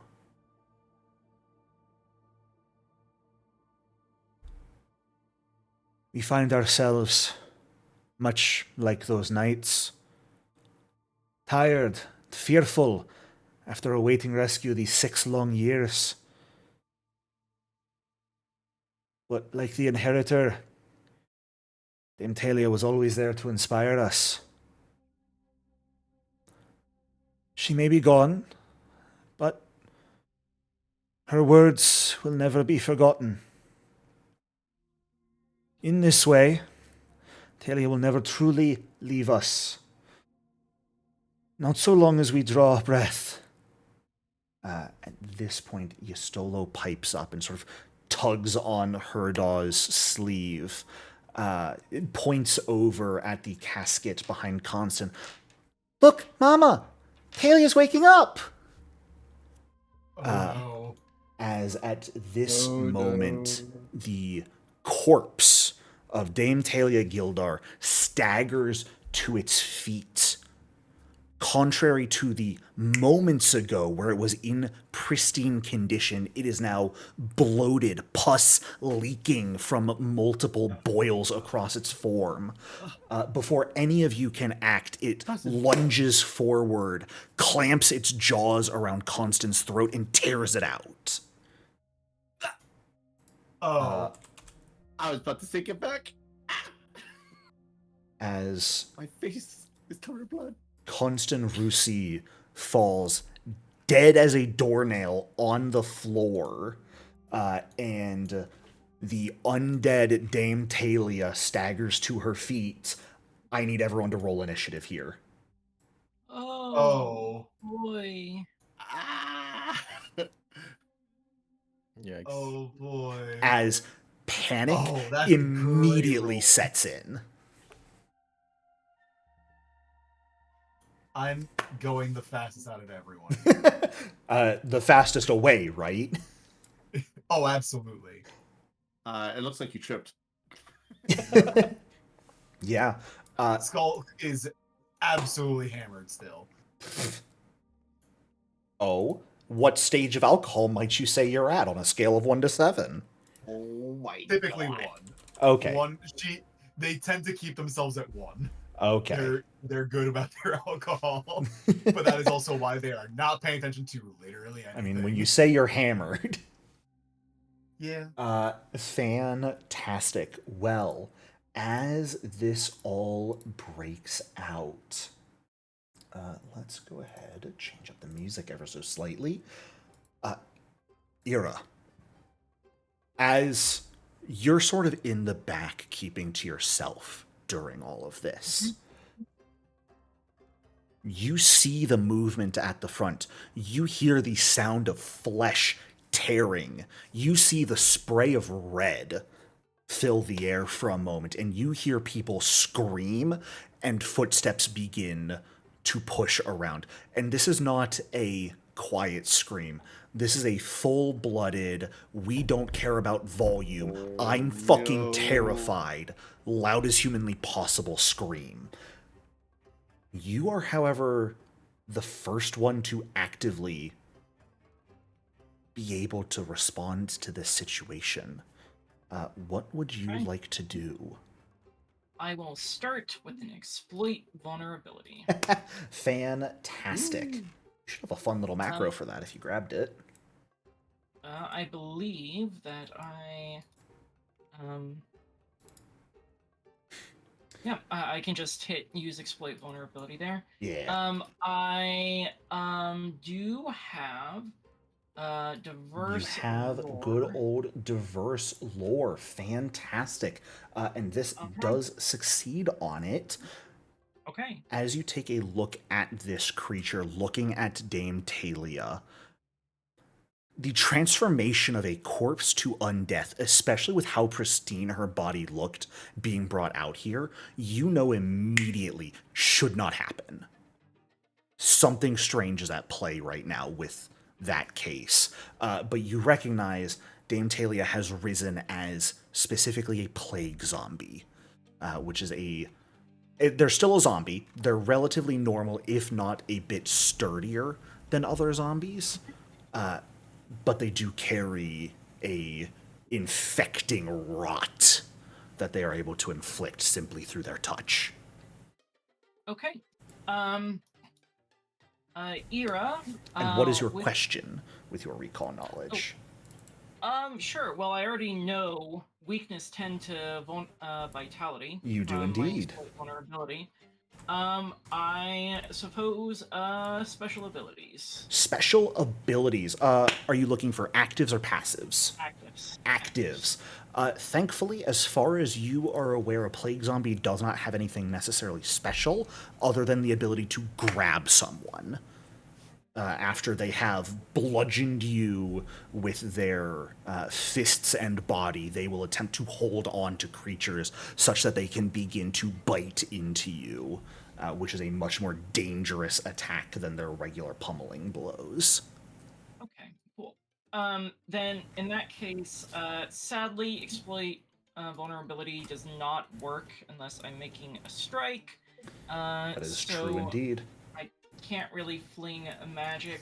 Instead, I am simply going to pull out a throwing knife and throw it. I do have a range penalty here. You do, and I'm also but, going to say a couple things on this. One, there's so many people right now. They're Yeah, all there's rushing. a lot of people. They are, at this point, that zombie's going to have standard cover from you. Also, all of these people are making this entire area count as difficult terrain. However, if you would like to, I would say you could use an action to try and calm people down and get them to not be panicking like this, Yeah. such that they will clear out more safely and stop screaming. That would be Yeah, a single action attempt of diplomacy or intimidation. Sure. Yeah. Ira will call out, "Move, move!" What kind of room? What's this again specifically? These are the Dame crypts. Talia's? Oh, that was just Dame Talia's chamber. Yeah. Most people have these sort of side chambers for themselves. Back into Dame Talia's chamber. Now, move, move, move. Go ahead and give me that check. A 12 is a That's what failure. points are for? Fantastic. 25, that is a critical success as you call out, telling people to calm down, giving them a clear place to go. At the very least, the people close to you, Retsnov, Garag, Marco, Rockvel, the rest of the Brushpaw family, all listen quiet down there screaming and still moving quickly but a lot more calmly. Try to make their way out and are no longer blocking your way. The rest begin following the Querulous Quartet to the north, trying to get into that sort of meeting room and get out of danger that way. And I believe you have one action left at this point. Yeah, Ira will spend that last action drawing her throwing knife. Fantastic. All right. Then that is going to move us down in the initiative order. Mattis, we are up to you. You have just watched a close friend and mentor directly in front of you have his throat ripped out. Being the closest, you can tell without a shadow of a doubt, he is dead. Ira will call out, "Mattis, use your vitality. It's weak to vitality." And he, for a moment, almost looks like he's going to like a little, almost like a berserk, rage out moment. But then he sort of calms himself. It's like, no, have faith. I'm gonna cast benediction to start. Ooh, fantastic. So that'll be you, Suri, and Skulk can all gain that bonus to your AC while you are in this emanation. Protect yourselves a bit from this creature. Yeah, and then I'll look to Suri and reach out towards her, and I'm like, I shall infuse your attacks with vitality. And with a one action cast of that. Fantastic. Okay. Yeah, as you just immediately calm yourself, take control of the situation, and begin to let suffuse your magic suffuse outwards. I will ask you, Mattis, in what form does your magic appear? For many of these people, this might be the first time they're even seeing it, considering, aside from maybe some healing here and there hasn't been a huge need for it. So what appearance does your magic take as you cast it? I think his holy symbol that's around his neck, along with his family amulet, it glows with sort of a radiant flame, and sort of coalesces in his hands as he pushes the spells out, and sort of like almost like a faint flame emerges from him as it grants benediction to everyone around him. And then sort of as he casts a second spell, those sort of radiant flames suffuse themselves around Suri's hands. Fantastic. Speaking of which, Suri, we are up to you. Suri is shocked and is like, is this real?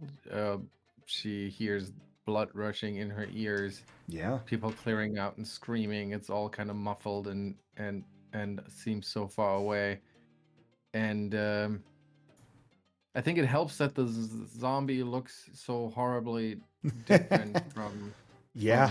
Dame, so that she kind of overcomes her disbelief and just gets angry. Fantastic. Just- Yeah, you're quick-tempered, allowing Yeah. you to jump into that rage. Exactly. She just jumps on her feet and she's like, they've been trapped in this crypt for years. She was on her journey to come to terms with Dame's passing, and then somehow this necrotic magic creeps in here and ruins that for her and for everyone else, and she's just so mad. And so that's a free action to rage. Yep. She takes a step forward and then tries to punch that thing. Yeah. And as we did determine, you are superstition instinct, but for you, you don't quite view divine magic as that magic you are afeared of. So we are sort of ignoring that for That's right, divine yeah, magic she- on you. That I is totally right. remember that. Because otherwise, technically, you would have been frightened upon receiving those spell effects. But we already talked about that as something we are going to be messing around a little bit with. So go ahead and make your strikes. All right. Bare-fisted here as a brutal pugilist, going two-handed, just double punching. Yeah. A 13 is an exact hit. Oh, look at that. Nice. This thing's very tanky, but very slow. Well, Oh. with those terrible rolls, that might take a while. So that's 10. Good news is, massive weakness to vitality, as was pointed out by Ira. Yeah. There we So, go. all good there. And So you I have guess one action she- left. Yep. So with her first like double-fisted attack, she punches the thing, and I don't know if like probably sacks of pus pop open, and she goes in for another round. Absolutely. A 10's not but a going to do 10 it this doesn't. time. Yep, and that's her turn. All right. As you slam your fist forward into this zombie, it sort of turns a bit creakily towards you, the sack of pus bursting under your fist, and you see the vitality magic immediately turn into a white flame that dances across this zombie's body, and it recoils a bit in pain. But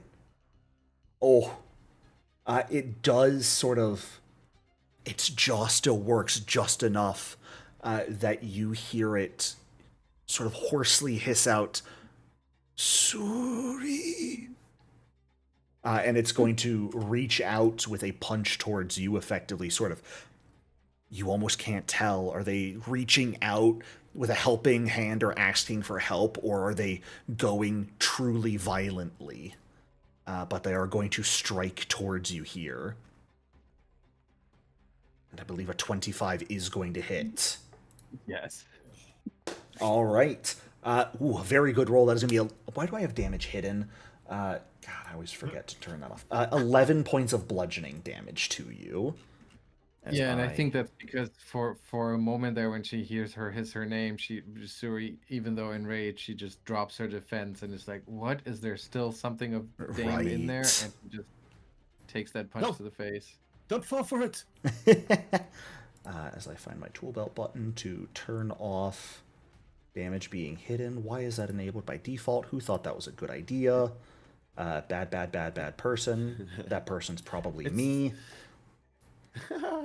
It's already killed one of us. Let's go for number 2.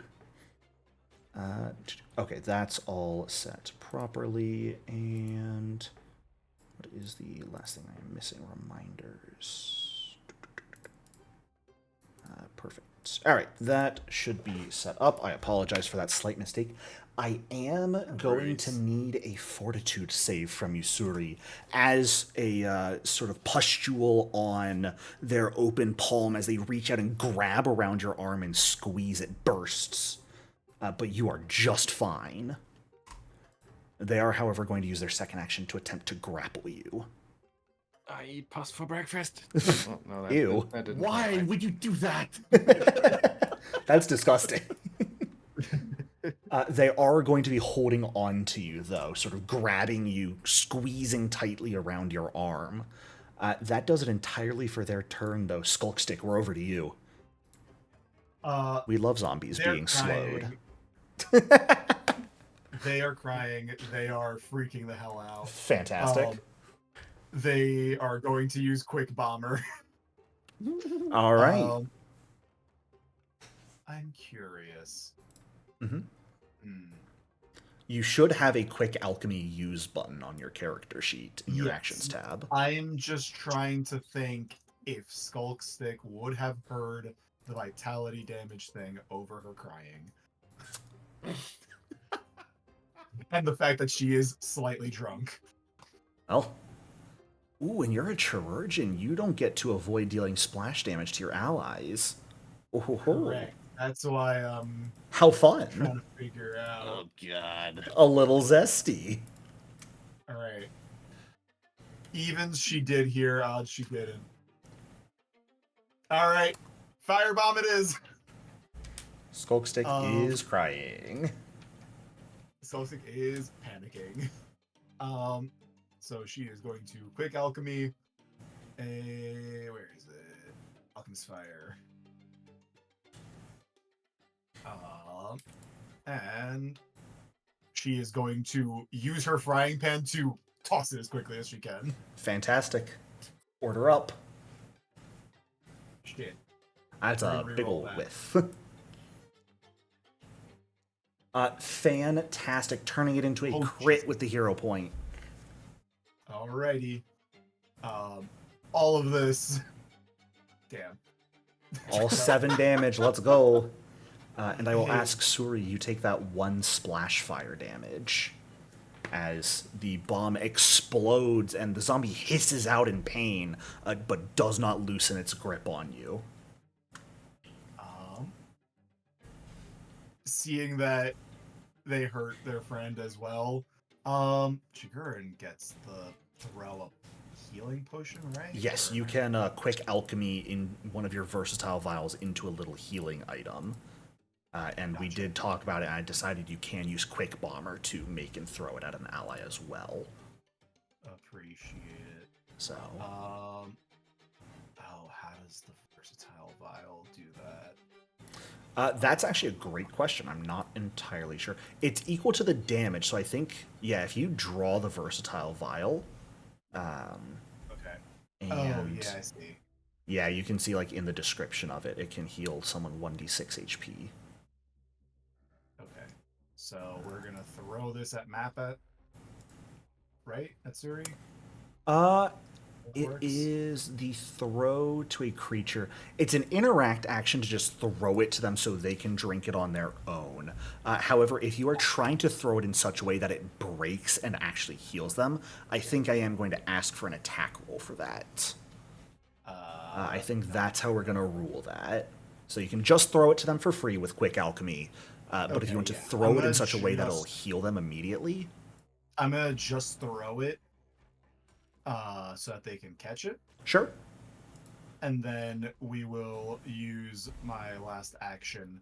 Now that like they panicked through the firebomb, realized what they did, and they're like, oh, and like now it's registering the vitality damage thing, and Although, they'll actually, actually use. Let me rephrase. I apologize. It's a little weird description. It says you can throw the vial at a willing creature within 20 feet as an interact action to heal that creature. So yeah, actually no attack rolls. You can just throw it with a Quick Bomber to auto heal. My apologies for that. How much do I heal? It's 1d6. Okay.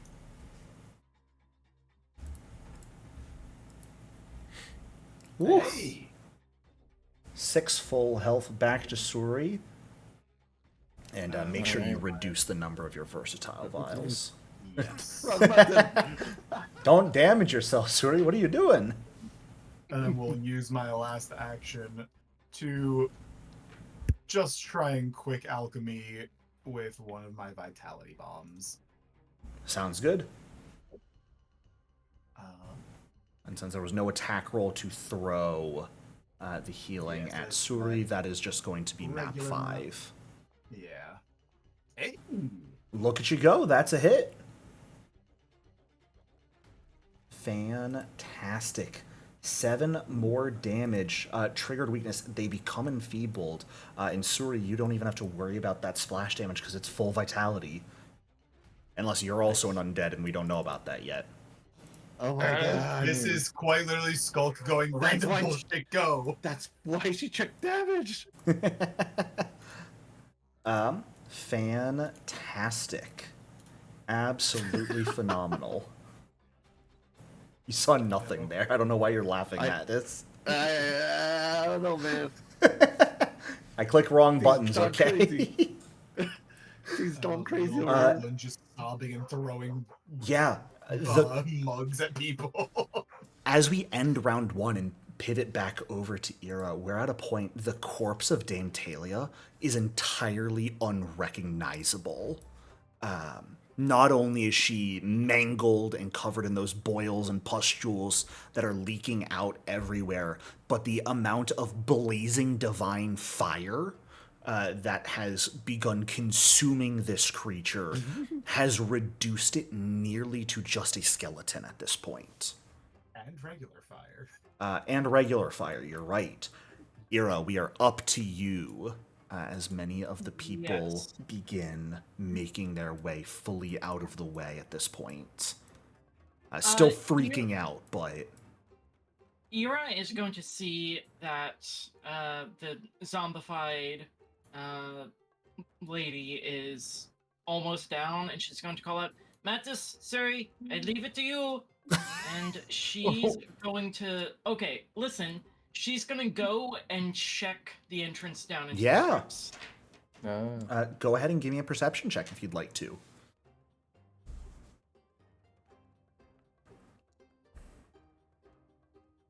Okay. Good thinking.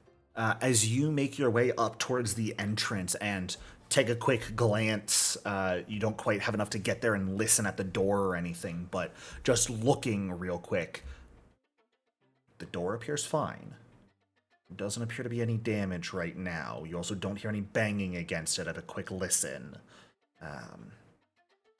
You also know it took nearly a dozen minutes earlier from the shouting and light occurring to bring any zombie down here, so they probably would not react that quickly unless there is some weird big force at play.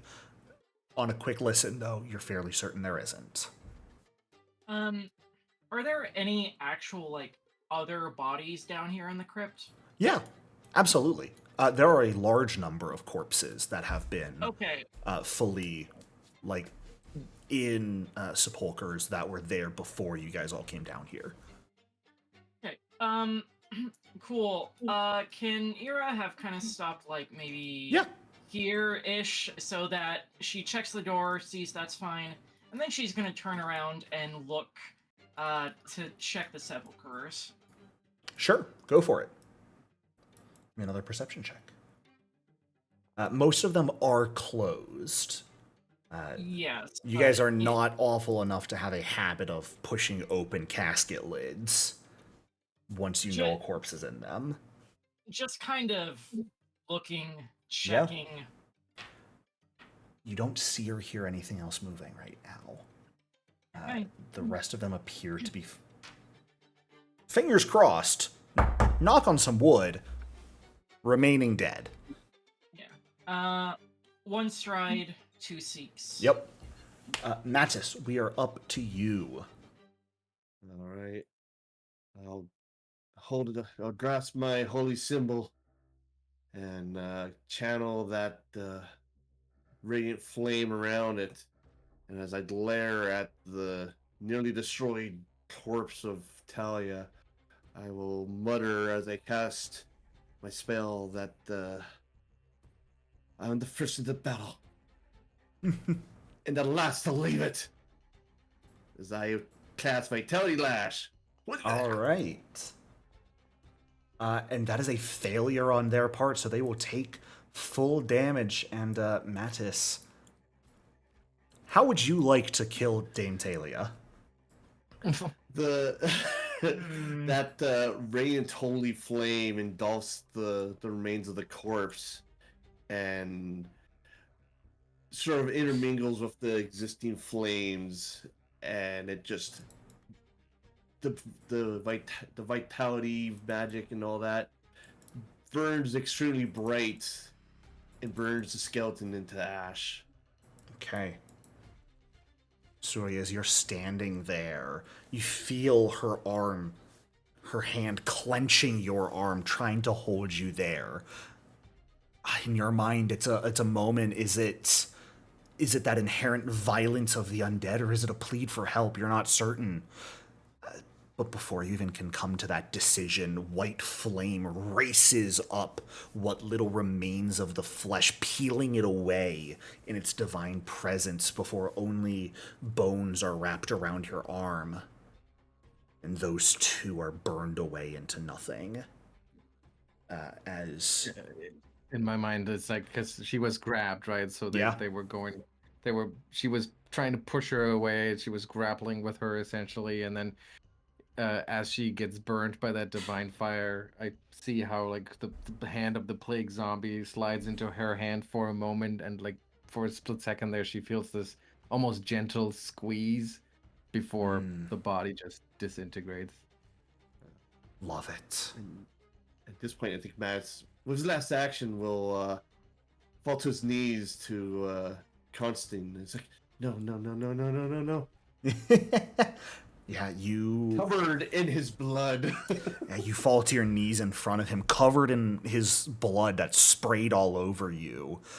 Taking a quick look at him, I will give you the choice. You've got a couple things you can roll here. If you would like to roll anything, you may roll perception, you may roll medicine, or you may roll religion. All of these would be blind. All of them will have different outcomes depending on what you choose. You also do not have to roll anything if you are simply panicking. I will do religion. Damn, imagine, that was supposed to be a slightly tougher fight, but hey, when you've got vitality like that... When you have a cleric... makes it real fucking easy. When everyone can basically trigger a weakness 10. Wow. Yeah.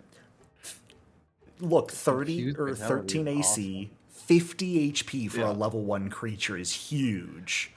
But weakness 10 to vitality is kind of crazy. Yeah. As you fall to your knees and take a look, panic etched on your face at the body of Constant Mattis.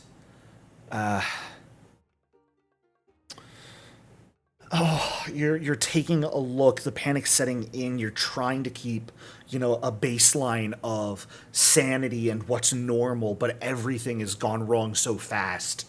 You're taking a look over the body. His throat is completely torn out. You know your limitations as a healer. Were Constance still up, maybe his magic could heal an injury like this, but yours is simply not strong enough to help recover an injury like this. And even if you had acted faster, he is already long gone. His soul has departed his body. He is dead on the ground. There is no shot of saving him. I think at this moment, Mattis, with that roll, as you are looking over him, seeing him collapsed on the ground, taking a look at that throat that's been ripped out, you notice something else. Something that was around his neck. A necklace with a key on it that has tumbled out of his clothing as he fell. A key you hold an exact duplicate of. Mm-hmm. You remember his words, and even if he has fallen, I think at this point you know what must be done. Mm-hmm.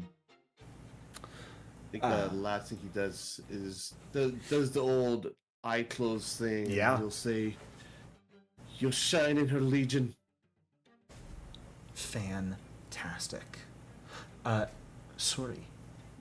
As Mattis is kneeling over the body of Constan, what do you do in this moment? How do you react to how this has gone down?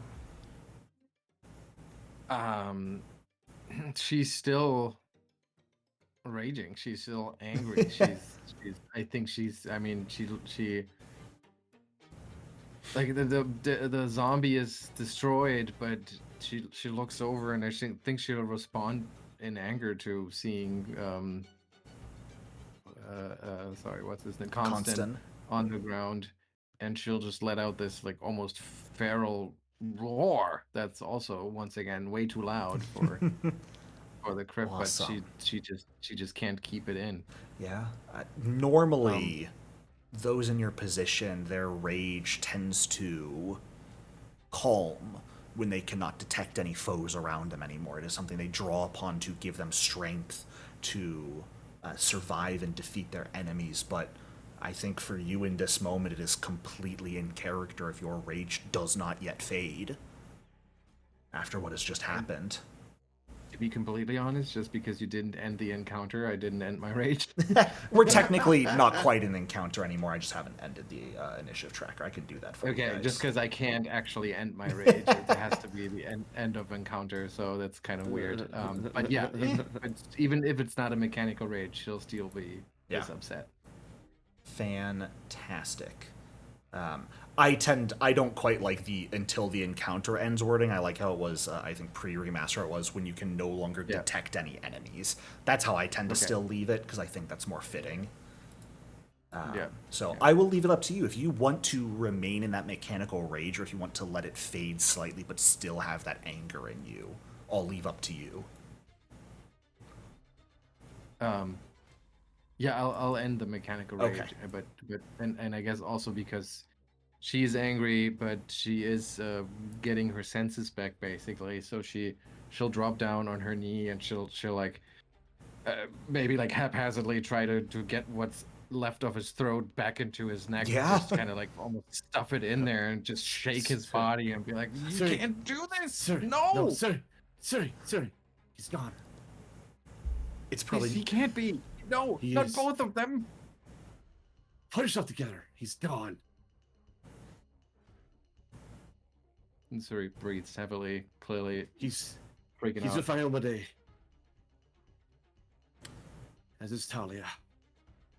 Give me a blind medicine check, Suri, as you are that moment of panic trying to scoop, some of the blood that's spilled, the flesh that's been torn away back into place, hoping beyond hope that there's maybe a chance.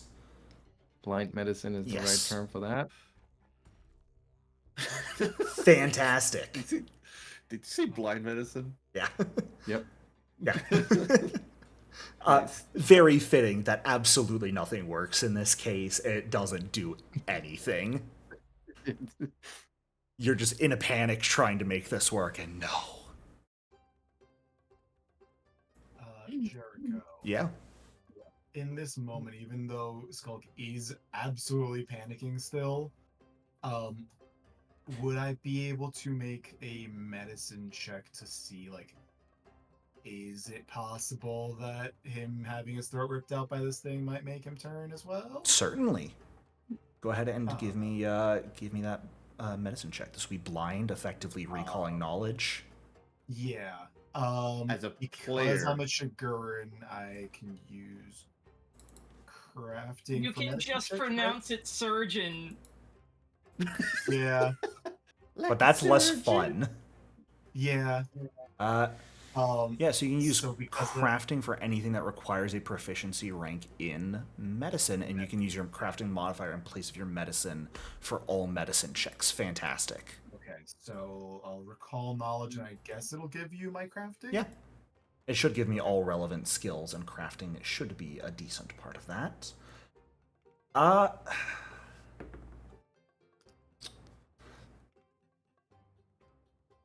I'm on my knees. I'm gonna make myself prone. It is... There you go. It's an interesting case, Skulk. There is... I mean, Ira called out that these are plague zombies, right? Yeah. Off the I'm top of your looking head, from plague, zombie, plague, burn plagues to get rid of it. you know there is some sort of rot that plague zombies are capable of inflicting.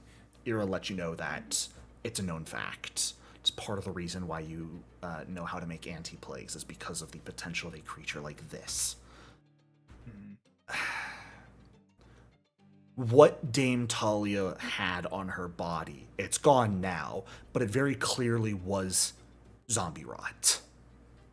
Yeah. Constant Rusi's body looks mostly fine right now.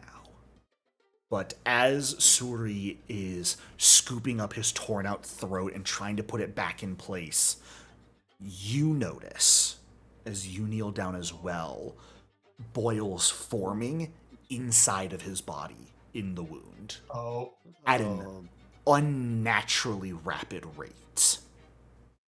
Skulk does not hesitate, and they immediately yell, "Everybody back!" and grabs a firebomb. The immediate thing you recognize, Skulk, this is far more rapid than zombie rot should be Yeah. progressing. It is something that is not supposed to progress for multiple days. This is happening in a matter of seconds.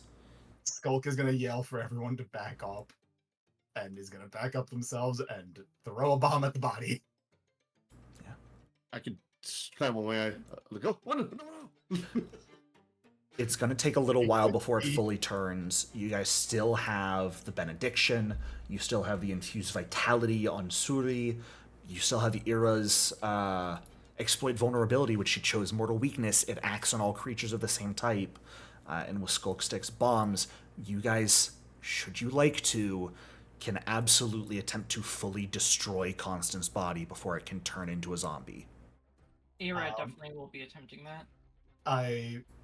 If anything, I'm gonna turn to Suri and be like, quickly, put his body on top of Dame Talia's body, and we're just gonna burn them both. Just Dame Talia's to body's stop already the burned. rot.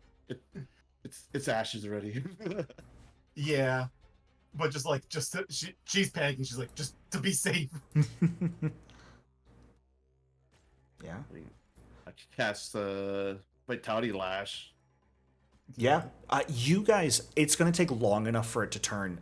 There's not really rolling necessary. You guys could absolutely destroy the body before it can fully turn. It's more of a question of do you want to in this case. Oh, yeah. Skulk absolutely If- would. I'll put a hand out towards Skulk. I'm like, no, allow me to do it. And I will Vitality Lash his body until it's no more. Okay. It's the most respectful way I can think to do this. I'm sorry, Constance. I think Const- Suri is actually gonna try to shield his body. She's gonna grab him and pull him out of your line of effects. It's like, no, there's got to be something we can do. We can't just not him too. We have to think about those who are still alive. But we need to save him. We need to save at least his soul. We can't just. This is all. And then she jumps up and drops it. She drops his body in frustration, and she steps up towards Ira, and she's like gets really close in your face, and she yells at you and says, "This is all because of your stupid magic stick. You brought this magic here." I'm gonna yell at Suri, like, get over yourself, and I'll do intimidate on you. Ooh. Inter-party conflict? Yes. Well, just to be clear about that, this is Suri's superstition that's coming out here, because it was. Yeah. I'm not trying to pick a fight, I swear. Aw. No, that's fair. That's fair. Boo. And she can definitely be talked out about this, but she is just so incredibly superstitious of magic that. Sorry, you can go ahead and do your intimidate if you would like, Mattis. Or I'd like, don't you don't know that. Get over yourself.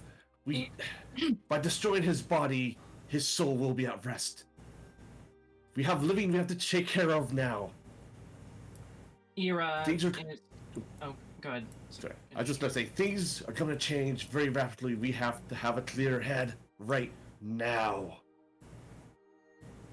Ira is gonna kind of look straight into Suri's eyes, let Suri yell at her for a little bit, before she'll just say, I'm leaving. Anybody who wants to come with can come with, but I'm not dying down here from thirst and hunger. Ira. Wait. There's... Damn it. You know it's the only thing we can do. I Ira, know. I'll show the outer. I understand, but we have to prepare. Please, just bear with us. Ugh, prepare quickly. as you make your way up here, Ira, you see everyone has looks of panic on their faces. There's differing expressions all around. Some people are freaking out. Some people are notably a bit more calm than others, but you guys aren't quiet. They definitely hear your conversation, and as you say you're leaving, anyone who wants to go can, people immediately begin shouting their own opinions at one another. This entire upper area devolves into mayhem. While people are arguing, Skulk will just kind of walk up and kneel next to Constantine if the body hasn't been destroyed at this point. Yeah. And will start to pour down very gently the vitality bomb, to try and wash out the rot. Absolutely. And as those bombs go, so Suri stares after Ira leaving, her eyes filling with tears, and then the bombs go off behind her, and she turns around and she watches Constance's body go up in divine flames, essentially. Mm-hmm. That she just falls to her knees, and then on her hands, and just sobs uncontrollably as basically everything that she had pinned her hopes on, everyone who had helped her through these last 6 years, is just lying in front of her, corrupted by necromantic magic and burned to a crisp. Yeah, and To be fair, Skulk isn't really active throwing the bomb. It's more just uncorking the top and yeah, very It's a gently, nicer way of pouring- doing it. Yeah, I'm gently holding Constantine's head and kind of putting it down. It's still consuming the body in that flame, though. Yeah, it is, but and Manus will we're just, trying to be gentle about it. Yeah, Manus is allow me to formally put his soul to rest. And I'll Skulk will step cast back that at that point. cast that vitality lash and watches his body burns in Yeah. holy flames. Suri, as you kneel in front of the body with Mattis and Skulk effectively putting him to rest in the way they can that will prevent his memory from being desecrated, you see the Axe of Iomade, Constance's personal copy, open to the fourth act that he was speaking from when all of this happened, on the ground, drenched in his own blood, just in front of you at this point.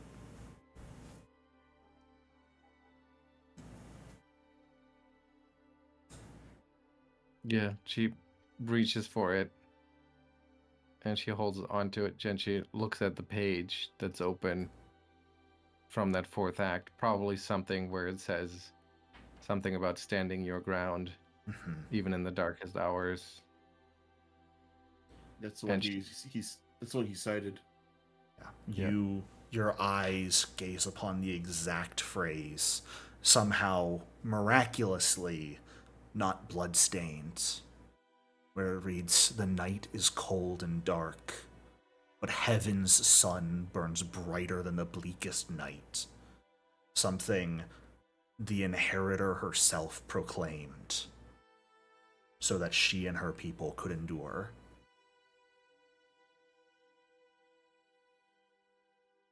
And then amongst all of those feelings of devastation and hopelessness, there's this tiny little spark inside of Suri that ignites in that moment.